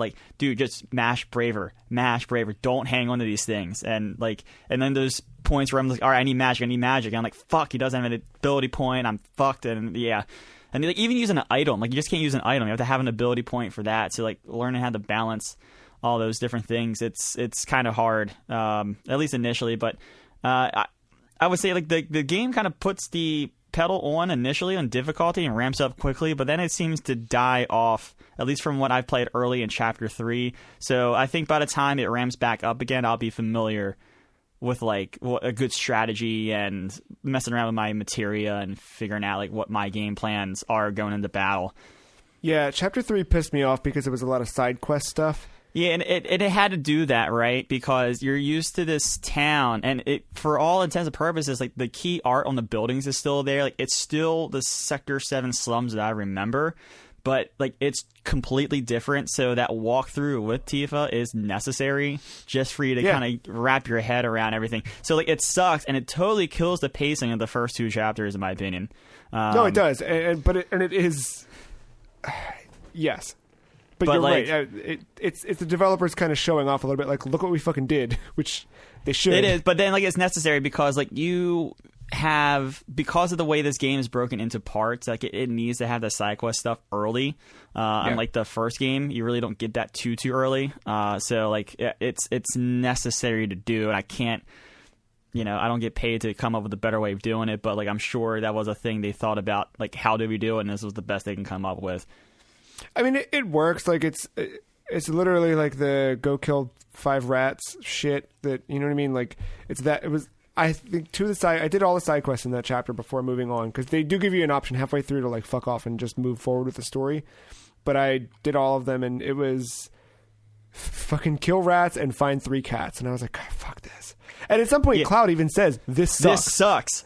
Yeah, and then like there's another one where he was he used a different phrase, but he said this sucks, and I forget the other one. But I was like, yeah, dude, fucking, you're telling me, dude. I literally I turned off Final Fantasy VII to start recording today, and that was the very last thing I did. I went in this little thing because this woman was like, "Hey, this cat stole my burrito," or it was some pastry or whatever. But it was like, "All right, let me go get the cat," and I literally go pet the cat. And then Cloud's like, this sucks. And I was like, you know what? That's the most appropriate way for me to turn off the game at this very moment. Let me go ahead and do that. He does another one, too. And I was like, yeah, dude, me too. Me fucking too. But honestly, like, that is the only dip so far. It like that's where this game is at its weakest, is those, like, kill 5 of these things. Do this. Some of it's optional. Did you meet Chadley yet? Is he the Shinra intern? Yeah. Yeah. That little fucking nerd. Yeah. He does give you a key piece of materia, though. No, he does. And then he gives you these little it's a side quest in itself of like, assess so many things in battle and I'll give you something better. And he's going to be like a running character, I think, of like, as you're doing, like, I think, I forget what it is now, but I have a side mission-y type thing. It's in the menu of like, use an ability on a staggered enemy 10 different times or something like that. And then as you do that, you go back to him and he gives you an upgrade for something else or whatever. It's like those little side the countermeasures in Control. Yeah. Yeah, it seems like it's going to be like that. I'm very curious to see what his thread is throughout the rest of this game, because I don't know anything about the ending. I'm staying like far away from that shit because I am very curious to see where they go with it. But knowing this is parts and all, but he was very particular the way he introduced himself and being with Shinra and being an intern there and about trusting him. So I'm like very like, where does his arc go? Just knowing the way this all is going to end up shaking out. Yeah, because Cloud is very much like, oh, you work for Shinra? Go fuck yourself. Yeah. And the kid's like, well, hold on. What if I said? Like, what if I said, here's some money? Cloud. Yeah, dude, Cloud fucking loves money. I did not realize how much. Mopey Cloud in the beginning of 7 is incredibly even more so in this. Yeah, I mean, the original, like, he didn't have a voice. He just kind of, it was always ... whatever. And I don't know what happened after the fact if he opened up at all, but there's been 23 years of people just being fucking enamored with Cloud and having this boner for Cloud that I never personally got. Now I'm starting to get it a little bit. I'm like, oh, he's kind of badass. I get it. I don't know that I want to grow my hair out like his, like some people do, but he's pretty badass. I think, in terms of like looks, the game, I'm constantly like, the thing that has me nonstop impressed is just the character design, like the character models and all of the animations, like in motion, the game in cutscenes. It's just unlike anything I've seen. It's more than lifelike in a way, but it's not Uncanny Valley. It's like its own, I don't know. It becomes something like wholly more than it should be, and it makes the characters feel really real in the end. That's kind of what I walk away with, is like, I feel like last night I went on an adventure with Tifa and Jesse, and you know what I mean? Like it doesn't feel like I'm playing a game in a way. It feels like I'm part of it, which is very odd and surreal. I wonder, like, one of the reasons, I'm sure there's many other reasons, and I'm sure this isn't even like a prominent one, but I'm sure like one of the reasons why they broke this into parts was because they had this art style that they were striving for, and like they knew they could get this game to look even better, and it couldn't on current gen hardware. So like, I wonder, like, part of it was like, all right, look, we can get this out now, impress people with how good it looks, and then wow them again come part 2 when this looks even better. Because you can see it too, like when I'm sure, like, when this game hits PC in a year, it'll kind of blow this one out of the water. But the character models are one thing. But there are little moments where, like, if you look at, like, chalkboard signs in the backgrounds, or even when the one that really stood out to me for some reason was going into the little apartment. Did you get that yet? Going into the apartment. Like Tifa hooks you up with a room at a place. Oh yeah. Yep, I've been there. Look at the door of that apartment next time. Like it just looks like it didn't like fully render the texture or something. Like there's little things like that where like the textures just seem fucked in the backgrounds, but then like the characters just look so lifelike. And like there's a lot of detail to the characters and to like what's in the immediate foreground. It's the backgrounds that get kind of sacrificed. So yeah, I mean on a PlayStation 5, Xbox One X, Xbox Series X, yeah. And PC, of course, I'm sure it'll be even stronger. The last bit I have is just the characterization is probably the highlight of this game for me. Is just kind of learning more about each character and getting to know them. I think every character so far that I've seen on screen, save for like the snippets of Sephiroth that have kind of flashed, are completely believable characters. I don't think a character like Sephiroth is a real person. Like, outside of like some fucking kid in high school who played guitar with bangs in his face and like just grumbled, like that's Sephiroth. You know what I mean? Like that's not a human being. That's not how people behave or act. Just that kind of like uber cold, tough guy. I don't know. That's an act. Like what's he doing? You know what I mean? Matt's doing the fucking zip your lips pantomime to me, so I don't. Are you staying quiet, or are you telling me to be quiet? I'm not telling you to be quiet. It's just, you're saying these things about Sephiroth, about not being a human and things like that. I'm just going. I'll leave you to say those things at the moment, right now. All right. Yeah. I'm gonna get back here with the mic. He just, I don't know. Where everyone else, I feel like they're all of those characters feel really alive in so many different ways. Like, as cold and standoffish as Cloud is at the beginning, he's like a real fucking person. Like, I feel what he's feeling. I think Tifa, like, being this like bleeding heart, she's got that same like personality behind her that I remember meeting people in middle school that just like, I have like interacting with Tifa in the game. I was like having flashbacks to random like faces of people I would meet throughout the years. Like, you know how you go to school and you like meet people and you know them in that context and that context only. And then when you kind of get outside of that context and you get to know a little bit more about their background or their upbringing, like I remember meeting people who had like bad home lives, didn't have great opportunities in life, but like they would still come to school. You, one, never knew any of that stuff about them, and two, they were still like the best human beings they could possibly be. And I get that from Tifa, and like none of that's ever said about Tifa in this game. Like, I don't fucking know Tifa's background. No one has said anything about Tifa's background to me I'm like mid chapter 5. None of that shit's come up. I'm sure they'll explore it a little bit, but I already know just because of the way they present the character, the acting that's there, like the writing of that character and the story. Like, it's amazing to me that like you get so much of that just through like the way that she talks to Cloud or the way that she like carries herself. And the same thing with Jessie. Like, there's a chapter where you basically do a mission mostly with her, and just from as you see more of her and you see her interact with other characters, interact with Cloud, you kind of just immediately, like, again, I just see that handful of faces like flashing in front of me of like these people in my own past that I remember that, like, she just has that same kind of like flirty nature to her, but then like it stops right there. Like, that's her character and that's who she is. She doesn't mean anything more by it. It's just kind of what she is and who she, like, just so much about who and how she acts and behaves. Like, you already know because the characters are so well realized from real actual, archetypes or character types in real life. And it's just, that to me has been the most impressive part. Yeah, I haven't gotten a lot of the side characters yet, besides just having Jessie, Wedge, and Biggs all have like actual like lines in this. I think you hit like all the points. Like, I really like the development of the secondary characters. I like even the pictures and like the personalities that like I come to just like get attached to haven't like been like changed or anything like that. They maybe just been emphasized or maybe just slightly altered, but not in a way that like I was like, oh man, I didn't think of that character that way. I was like, oh, that's a good point for that character or whatever.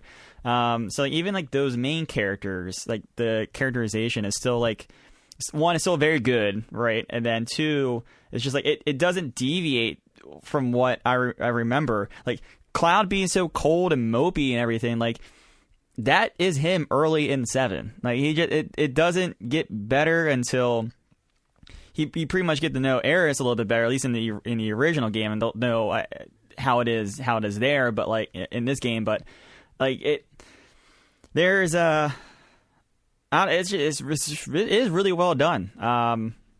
Yeah, it's just I really don't have a complaint. Chapter 3 kind of sucks, but like I also like I say like it sucks, but like that area of the game, the first one, when it comes to like pace, like that area of the game in the original has the same problems that this part had now. Like there's just a lot of dialogue. There's a lot of like, not necessarily side quests. It's just a lot of like narration and all like and text scrolling. Like you talk about Metal Gear Solid having some long fucking cutscenes. The amount of text you scroll through in that area of the game right there just to get to know these characters and what's going on and why they're doing this and everything. It's like, God damn, like dude, throw me a bone. So like it's just that nature of that part of the game, and there's nothing you can, or I think they can really do without deviating the story like totally. We talked about the combat a lot, and I already kind of said like what I felt about that. Yeah, I really like one. I just got to say from the start, this has just been a huge nostalgia trip. Like from the second the menu started, and then I realized like I could turn the sword. You know, like on the and I was like, oh shit, this is like everything I kind of wanted this to be, like right, like in the first 10 seconds in the main menu. And then you just get into it, and you like the opening cutscene's a little bit different, but then it goes into the familiar one, you know, and like I just like as soon as it started, I just got like the goosebumps of like, holy shit, like after years of waiting for this, it's like it's here, I'm getting all this stuff, and then you start playing it, and like it's completely breath of fresh air, at least for this game. And then like, you know, you're running through and you're seeing all these familiar things, but yeah, it's totally different. It's so good. Like, and then the music is remixed just slightly enough to be different, but it's still like, extremely good. And then like I already mentioned it, but you just see like the art is completely different because they had to remake it all for the new models, but like they still got the key pieces in the right spot just for like those correct identifiers. And I can't wait to see even more of the world and seeing more of those just little small identifiers that like how they up-resed it and stuff like that, but yet making completely different to make it open world and you be able to run away without these static backgrounds. So I'm just very excited just to see how even that nostalgia trip just continues throughout this game, or at least this part 1. But then I like what they're doing with the story. Like I said, I don't want to get into it too much. I'm going to talk about a little bit of Chapter 2, so if you really want to stay away from spoilers, I guess like skip ahead here a few minutes. But like the Ghost Boys, like that is at least new in the beginning of that game. I don't know where they get to in the end of the original game, or that is ever addressed, but like that's completely new. Yeah, I don't know any of that stuff from... and I don't know much about 7 throughout history anyway. Like I know a little bit, but not... I don't know how that game ends. I don't know... But yeah, this is all brand new to me. And I thought it was just like a thing attached to Aeris, but like it's not. It's like Cloud sees them again, you know, later on. Yeah, that it's a recurring... So like... I have no idea what they're going to do with that. So like I'm excited to see this brand new plot line laid out. And we already talked about like the kind of like the morally challenged explosion and how like the world around that feels, and that's just another layer on top of everything from the original game. But then the last thing here, you're seeing a lot of Sephiroth early and often here. And I'm curious just to see how they deal with that. One of my favorite things about the original game is that for the first, pretty much throughout the Midgar saga of the game, Shinra is the bad guy. Yeah. And then once you raid the headquarters in the original game, that shifts to it going to pretty much to Sephiroth at that point. And you're like, oh shit. Mm-hmm.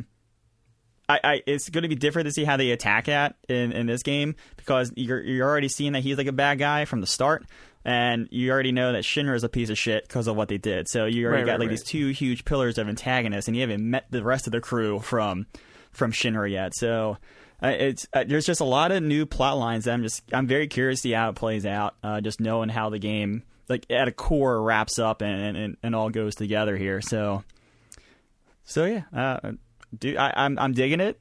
Yeah, me too. It like playing Resident Evil 2 last year for the first time for me. This is like kind of just what I wanted it to be. It's, I think, grabbing what made that game so special for people way back when, but also presenting it to someone like me who's never played it, and it still feels like a modern video game that could be enjoyed without any context. Like, this definitely this definitely has all the modern things into it. Like, it has it has a little compass up top with your checkpoints, and whether you love that or not, like that is like a lot of video games nowadays. So like it's definitely in its time. It is not dated at all anymore. But I playing it, I was like, I want a fucking Metroid game like this. I want to I think that this is just a really well made game. Like the actual what you're doing moment to moment, just walking around and then slipping into combat. Like I would love more games like this, like in this kind of build a world, put shit in it, and let me play. You know what I mean? Like that feels good. Yeah, generally speaking. Yeah, I really have stayed away from a lot of like the story stuff, just because one, I am curious, especially now that I know like how the beats start, and then two, like I don't know like the playtime. And I have not even thought about looking it up, but I just want to kind of be surprised by that. And I don't know where it ends. So like, I am still just very curious to see how it all kind of wraps up to set up for the inevitable part 2. And I guess the 3 still at this point, right? Still 3 parts? I don't know. I would assume so. Like, in my head, it's a trilogy, but I don't know if that was ever confirmed. Did they say? I don't know. I think I brought that up last time. I think they did recently say it's a trilogy. That's good. Kind of, yeah. Final Fantasy VII Remake. Out now, PlayStation 4. Out later, other stuff probably, maybe, but nothing official. You want to roll right into news? You want to take another break?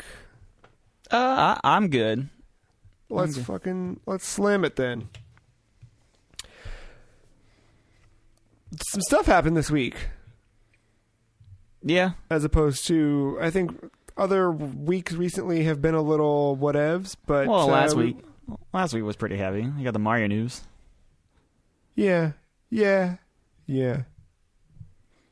there. We're getting back in the swing of things, so we'll see what happens. As people get back in the swing of things, ESPN has decided it's going to air, or announced it's going to air 12 hours of esports, including Rocket League, NBA 2K, and Madden. Yeah, this happened on April 5th, and I kind of forgot to tune in to see what was going on there, but like what else are you going to do? Yeah, I mean, really, you had talked about this, or we talked about it in general, like what could something like that look like? Do you know if it went well or if it was... I don't know. I haven't heard much about it since, but like, I don't know. ESPN is doing all kinds of weird stuff, like a play off their famous ESPN The Ocho. They like last week, was it last weekend or 2 weekends ago? But like one Sunday, they transformed ESPN2 to ESPN8 The Ocho and had all these obscure sports things from their library, like the official sign, like the tax signs, like the official sign dancing competition that was taking place in like old downtown Las Vegas, and like the cup stacking and like all this weird shit that they were just showing all day on The Ocho. But they put that on real ESPN for a while? Yeah, on ESPN too. Yeah, it was all day of all that kind of stuff. It was like marble racing. They had all this stuff. It was weird. Oh, I love that. And like it was like very like the stuff they were showing like from the 90s, like definitely showed it's all that broadcasted as graphics. It was incredible. Of an era. Yeah. Saints Row the Third Remastered, coming to PC, PS4, Xbox One on May 22nd. Includes all the game's DLC and expansions with upgraded visuals that show off the game in a new way. The one big takeaway I got from this was the PS4 and Xbox One is still going to run at 30 and not 60, which you see a lot of remasters like this run at 60. Yeah. So PC players would be able to, of course, go to 60, but I thought that was weird. Very strange. What did you play Saints Row the Third? I played the first couple minutes. I did that awesome fall from the plane with Kanye West's power and he blowing up all the shit. I did that whole set piece in maybe another hour or two, but like it's that game. I think that game was a final send off to that genre when it came out, but at that point, it to me was already too late for me. I just like I did like I always did like that they just like. Especially with starting with 3, it felt like it, and just leaning into it as the other ones came out, just like going full ass arcade. There's a goddamn sandbox, and you can run around with a purple dildo hitting people with it if you really want to. Like, that was the one that added superpowers, if I'm not mistaken. 4 did. 4. Oh, 4 has okay. Okay. Yeah, this one was still a little bit grounded, but 4 definitely went above and beyond. Matt, we got some more about Resident Evil 8 this week. So, this is rumored, but there have been a lot of different outlets picking up and talking about this, citing sources. Here's kind of what seems to be the common information about Resident Evil 8. It will likely have a subtitle. It's being referred to as Village. VILL, but it looks like an 8. You get it? They could do the VIII thing, yeah. Mm-hmm. Yeah. Witch.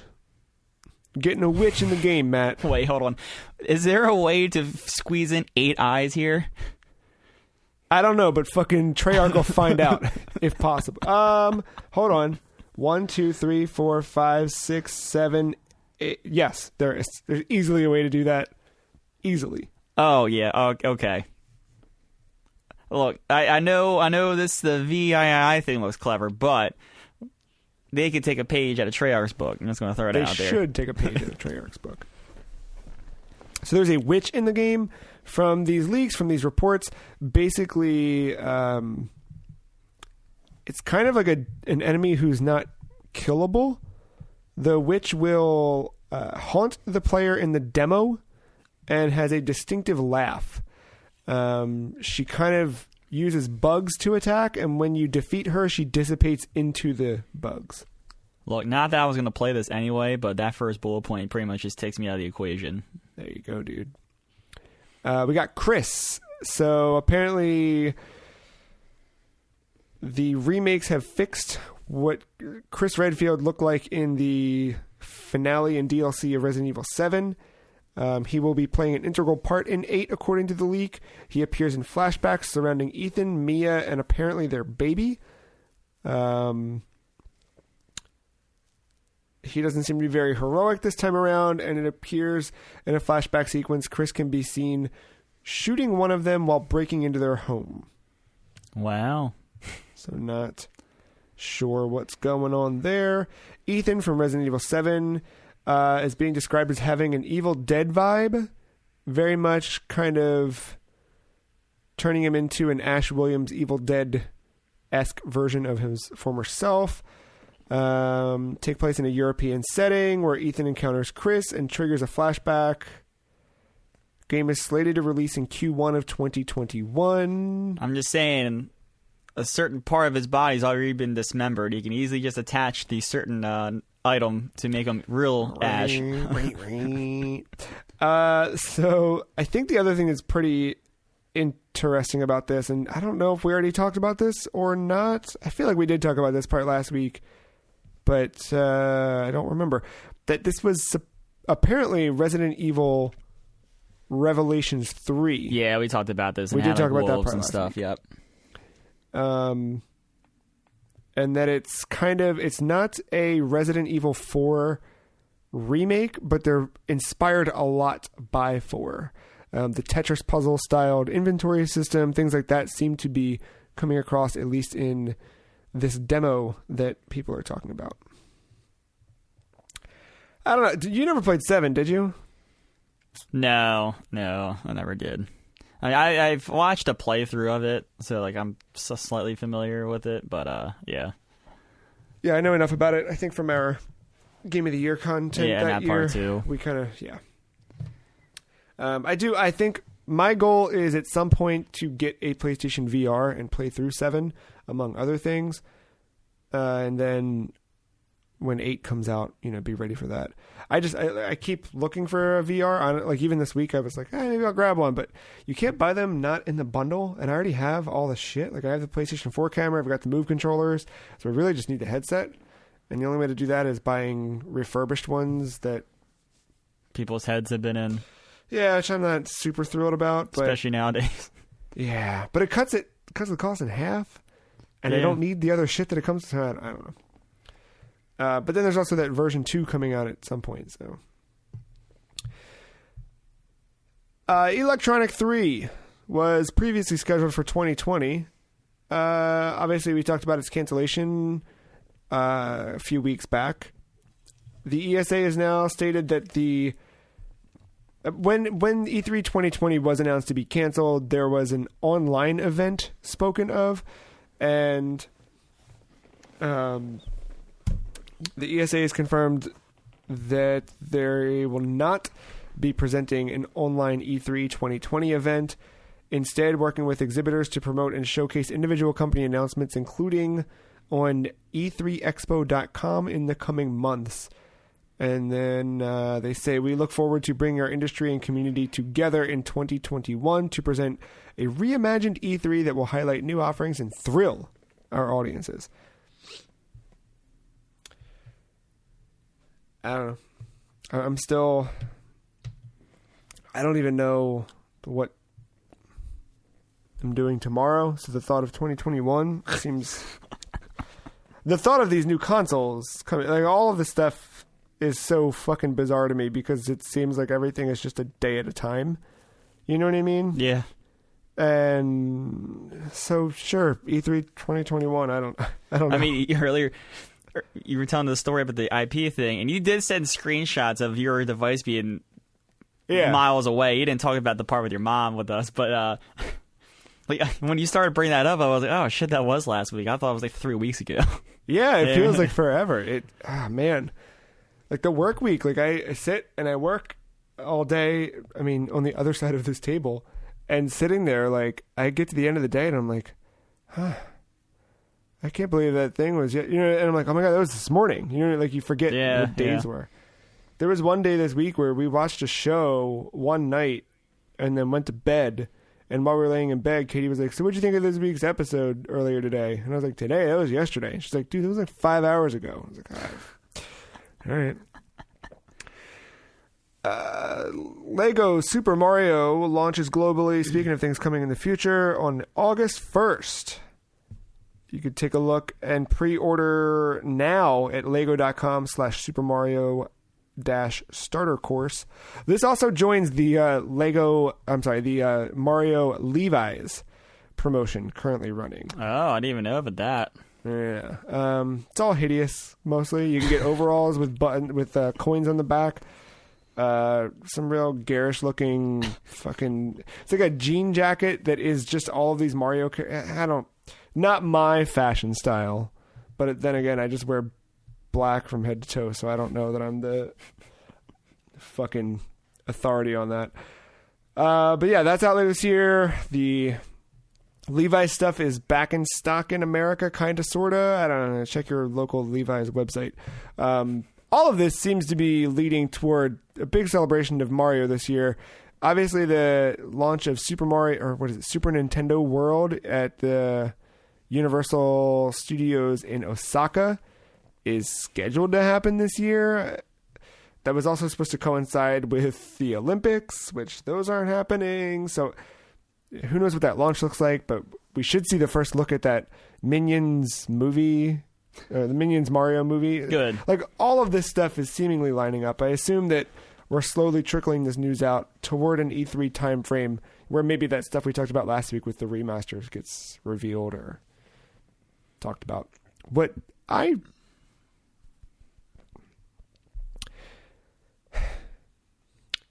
have lost all faith that Breath of the Wild 2 is coming out this year. Oh, well, I never thought it was coming out this year, so join the train. I would be very surprised if it did, but I'm doubling down on this. So this year, 35th anniversary of Mario, we get this rumor of all this crazy Mario shit happening, right? Mm-hmm. And by the end of the year, we might have these 3 remasters, maybe a new game in the Mario something. Next year is the 35th of Zelda. So wouldn't it make just as much sense to do the same fucking thing? Put out all the Zelda stuff on Switch next year and then hit you with the Breath of the Wild 2 to close out that would be a banger. Yeah. Also, next year's 35 of Metroid also. So you kind of have... There's a lot of... We're hitting that good sweet spot of anniversaries for Nintendo right now. Don't get your hopes up on that Metroid. I could see Metroid Prime 4 next year. Late next year. That would have given it 2.5 years development time. I mean, they're probably still designing their next logo for E3. God. As long as it's not a Donkey Kong game. This was just a little side piece, but there was an Inside Xbox this week, and kind of attached to that or independent of that, Phil Spencer posted a video to Xbox Japan of him sitting at home in his office and announces that Xbox Game Pass is coming to Japan. I forget when now. Either way. It's this month. I think it might be the 14th is when it is. He named the price and a couple of the titles to expect or whatever. But I was watching it, and at the end of it, he says, 2020, I'm paraphrasing most of this.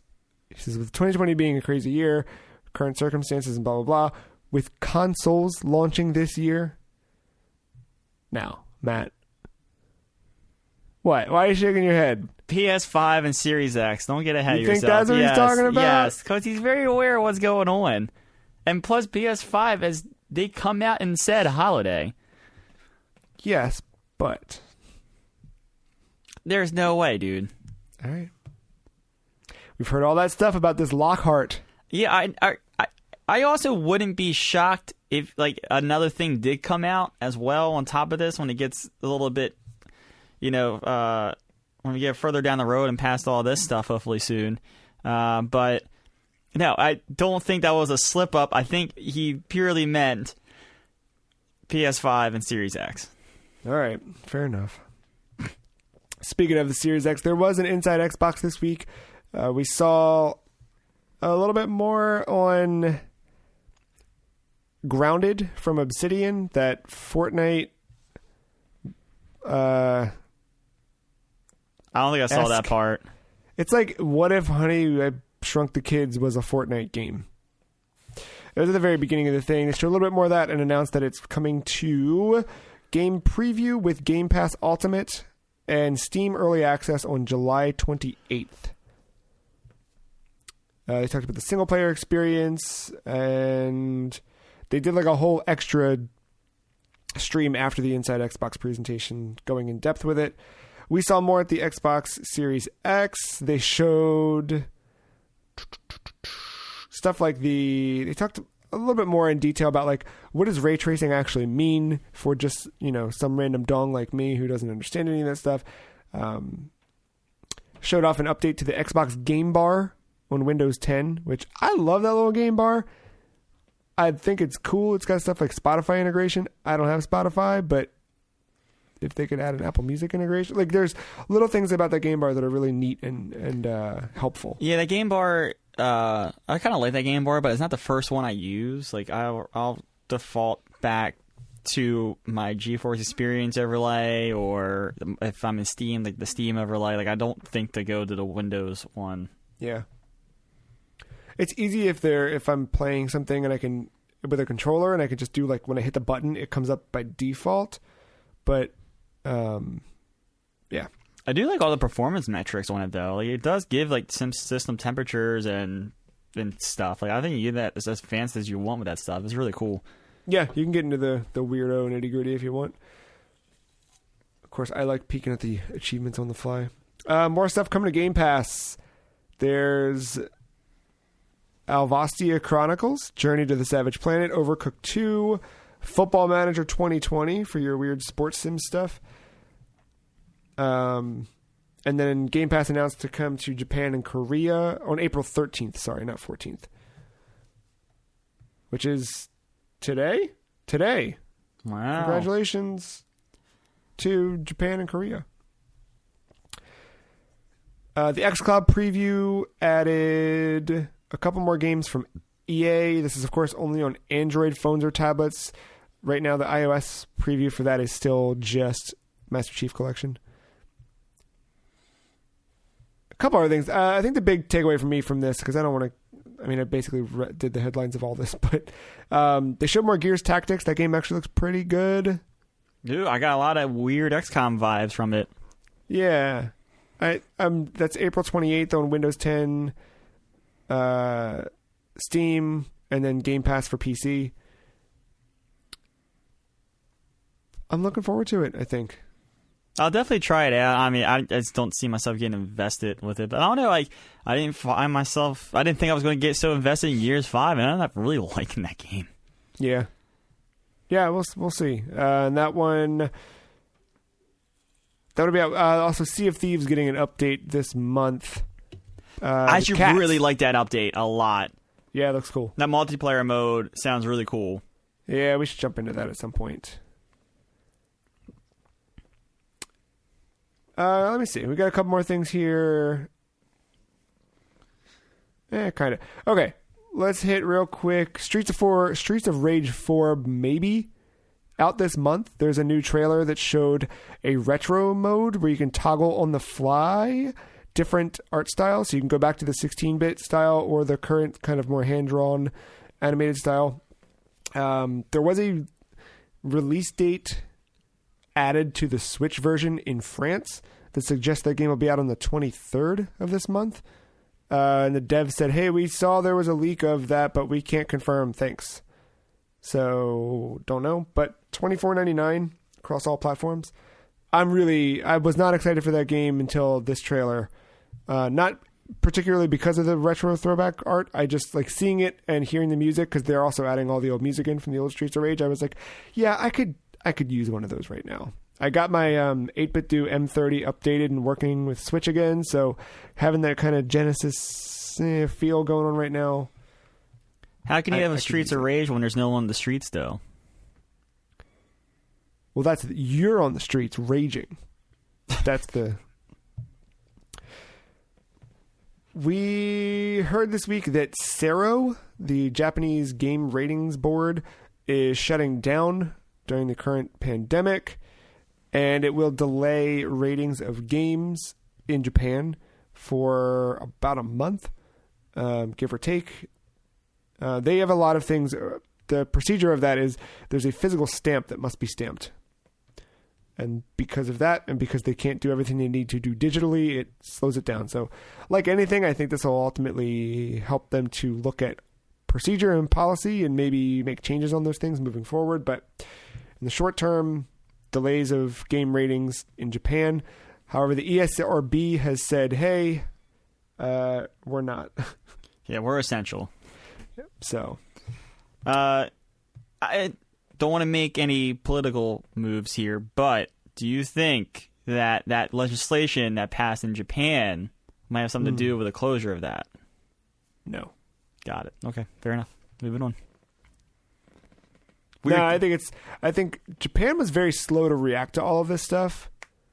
Like when we were pretty much like, hey, get the fuck inside, they were still like, what up? Party on. Streets of Rage. And there were not a lot of reported cases in Japan, which seemed odd, but then you start to think about the culture there is used to wearing masks outside, is used to not shaking hands, like things like that. They knew how to wash their hands, unlike half of the Americans here. Yeah, so there were things that you could kind of look at like, well, maybe it's just, but now they are shutting down. I don't know.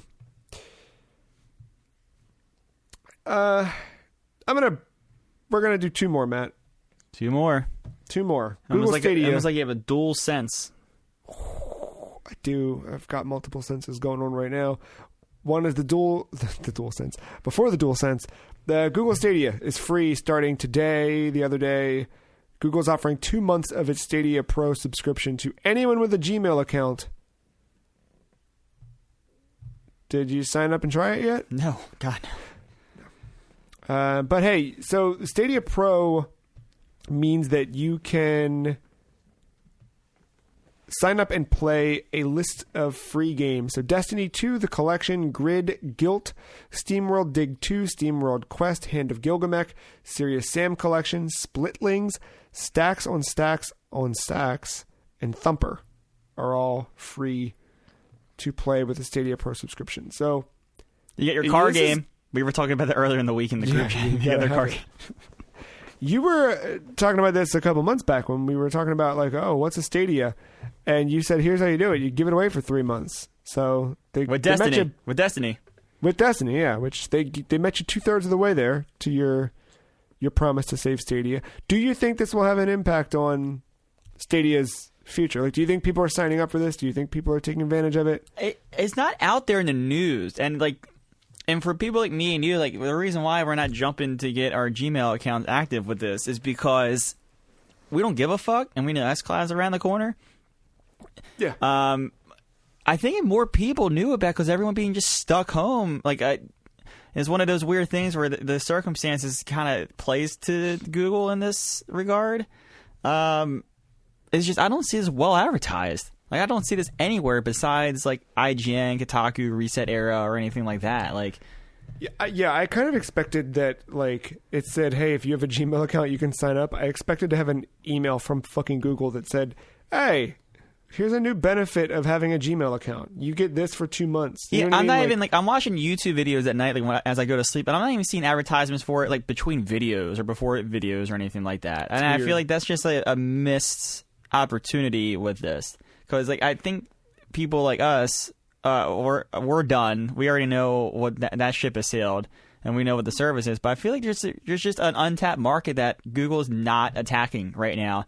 That it would be real cool for them to, hey, look, you probably have one of them there, DualShock 4s. Maybe looking forward to a DualSense, but right now, with your DualShock 4, you could play Destiny 2 for free. I think the other side of it for me is too, like, this is going to sound stupid, but maybe it's the current climate. It's definitely the current climate. The closer we get to these console launches, the more I'm like, I might just buy a fucking Dreamcast. Because, I mean, unless we get some game announcements that are like, you have to have it. Like, Halo. I can play that on my Xbox. I can play that on my PC. Think about it. True. You know what I mean? True. Like, I'm with you. I really want to play Halo. I'm very excited for that. And that is the one to do. But I'm like, do I need that this fall? After all this shit and whatever, like, I'm still saving for it and whatever. But, like, do I really need it? And right now, I don't have a good answer for it. I think the Xbox One, that's, like, what you're going to get. And I think Phil and the rest of the team is okay with that being the thing because it's Halo, and I'm going to buy an Xbox to play Halo with probably you all because I'm sure console would be cross. Like, I'm sure. Yeah, I don't know how they'll do that, but yeah, you're right. I'm sure console would be good there. It's just I don't know about the PC to console, and I'd like to play with you all. So I don't know. I'm still very much looking forward to getting both consoles. I do think PlayStation. They just haven't announced anything yet. I think stuff's coming. It's just a matter of when. Yeah. Well, they did announce this week the DualSense, the biggest departure for the PlayStation family of controllers. The Boomerang, excuse you. This is not that far off from the Boomerang. We got our first look at the PlayStation 5 controller this week. By now, I'm sure you've seen it, but if not, you can head over to the PlayStation blog and take a look at it. What was your first reaction when you saw the pictures of this pop up? Okay, yeah, all right, pretty good. We're all along the same. They look dead on. It looks like the shock troopers that I've been fighting in Final Fantasy VII's helmets. You know what I mean? Like, it's very much that. But yeah, I kind of had the same reaction. The shape of it is more like, looks like an Xbox controller to me. Mine's over there. You should keep one at the computer, but it's over. I was going to show that. Yeah. Yeah, it has a little bit more of that to it. So much so that like I was almost like, why the fuck didn't you guys just put the stick up left? You know what I mean? Like, no. I'm with you. No. But no. I would say the controller that's been in my hands the most lately is the Switch Pro controller, as I've been playing just Animal Crossing with that on the TV. And I've crossed like the 85-hour mark in Animal Crossing this morning. Yeah, I know. I told you, dude, I'd fucking stop work for the day at, 4:30, and then just walk 4 feet, plop, and Animal Crossing. And now Final Fantasy VII's jumping into the mix, but yeah, and then jumping to the DualShock 4 and having those sticks back at the bottom center, I was kind of like my muscle memory's off a little bit. This controller, though, the all white part of it, I don't know. It makes me wonder what the console looks like. I think this looks, very high-tech, future-ish. This looks like if someone made a 3D model out of like a controller from an anime that was set 50 years in the future. You know what I mean? Like, it's got that very much like... Yeah, I don't... Like, I think it looks fine. I'm not a big fan of white. And, like, yeah. I don't hate the true tone... The true tone, sorry. The two-tone thing. I don't hate it. And I'm glad they got the black in the right spot where it would be the most bad-looking after a while. But I don't know, like... I'm looking at I have the clear... like the transparent controller, so you can see all the insides, and like the bottom of that where the grips are, like that's like a not a true white, but like an off white, and like I don't know, that's not like getting all that dirty, as I'm using a lot here lately for baseball and Final Fantasy, but like I don't know. Like the colors, I don't hate. I am very excited about all the possibilities out there that we've seen via Twitter, but the colors initially I don't hate. There's a subreddit now called, I forget what it is, but it's all just DualSense mock-ups. My primary PS4 controller has been the white DualShock 4 that I bought around Black Friday. And that one's been fine. And I play with that pretty much every day. And no weirdness, no whatever. But the DualShock 3 that I bought years ago in all white, within a year of having that, it was like completely black down the edges of it, just from grease and, Yeah, I had a white PS3 controller as well when I got my white console, and it was not. It just gets, grimy, filthy. And I feel like I'm a clean man, but hey, you know what? DualShock 3 back when I smoked cigarettes, maybe it was tar. Think about that. Think about that. Nicotine. The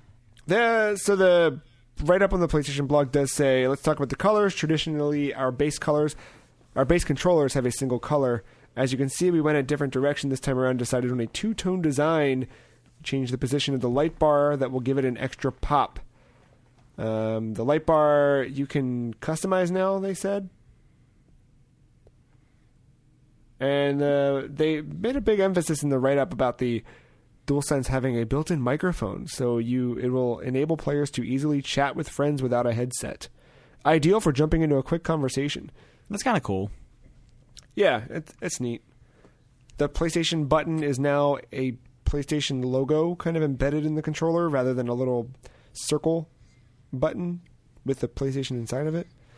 But it seems like they kept a lot of stuff from the DualShock 4 in place and then kind of iterated upon it. The general feel of the DualShock 4 seems to be in place here. They did add, and I think we knew about this from the write-up from Wired last year, that the triggers, and I think PlayStation had talked about it, but the triggers have that kind of adaptive feedback. We always talked about what Aloy's bow could feel like this time around. Exactly. So, It's funny that I think the night before they announced this, I was dicking around with my 8-bit do stuff and just talking about controllers generally. And then the next day it was this, and it was like, yeah, controller looks good. I know people we officially got rid of the start button, which is kind of sad, but yeah, I mean, but it's just the option. This is still the same thing. I know, but I mean, Xbox got rid of it. It's fine. I know people shit on that touchpad, and like the touch part of it sucks, but I do appreciate that button for being a button, especially like when I'm playing Final Fantasy. At least I know like I can tap that. There's my map, and then I can hit start, and that brings up my menu. Like I just like having that little quick difference. Yeah, hear me out. Think about the Duke on the Xbox. Oh yeah. What if you just had a fucking black button or a white button? But that was in a weird spot in the corner. They were right to the leftish. What if you did... Okay, how about this? What if instead of this bullshit we got going on here, we go back to the 6-button approach? You follow me? No. Come on. No. Sega Saturn? No. Sega Genesis Rev? No. We need more triggers if we need anything else with modern control schemes. Yeah, I guess so. Well, hey, the boys have broken into the basement, which I think is the wrap-up sign. So we're going to bring the podcast to a close. If you want to tell us what you think about the DualSense, I keep wanting to call it DualSense 5, but it's just the DualSense. It's not the DualSense 5. Podcast at thefreecheese.com. Send us a letter. We'll read it on the air. Ask us anything, as Matt always says. Ask us anything.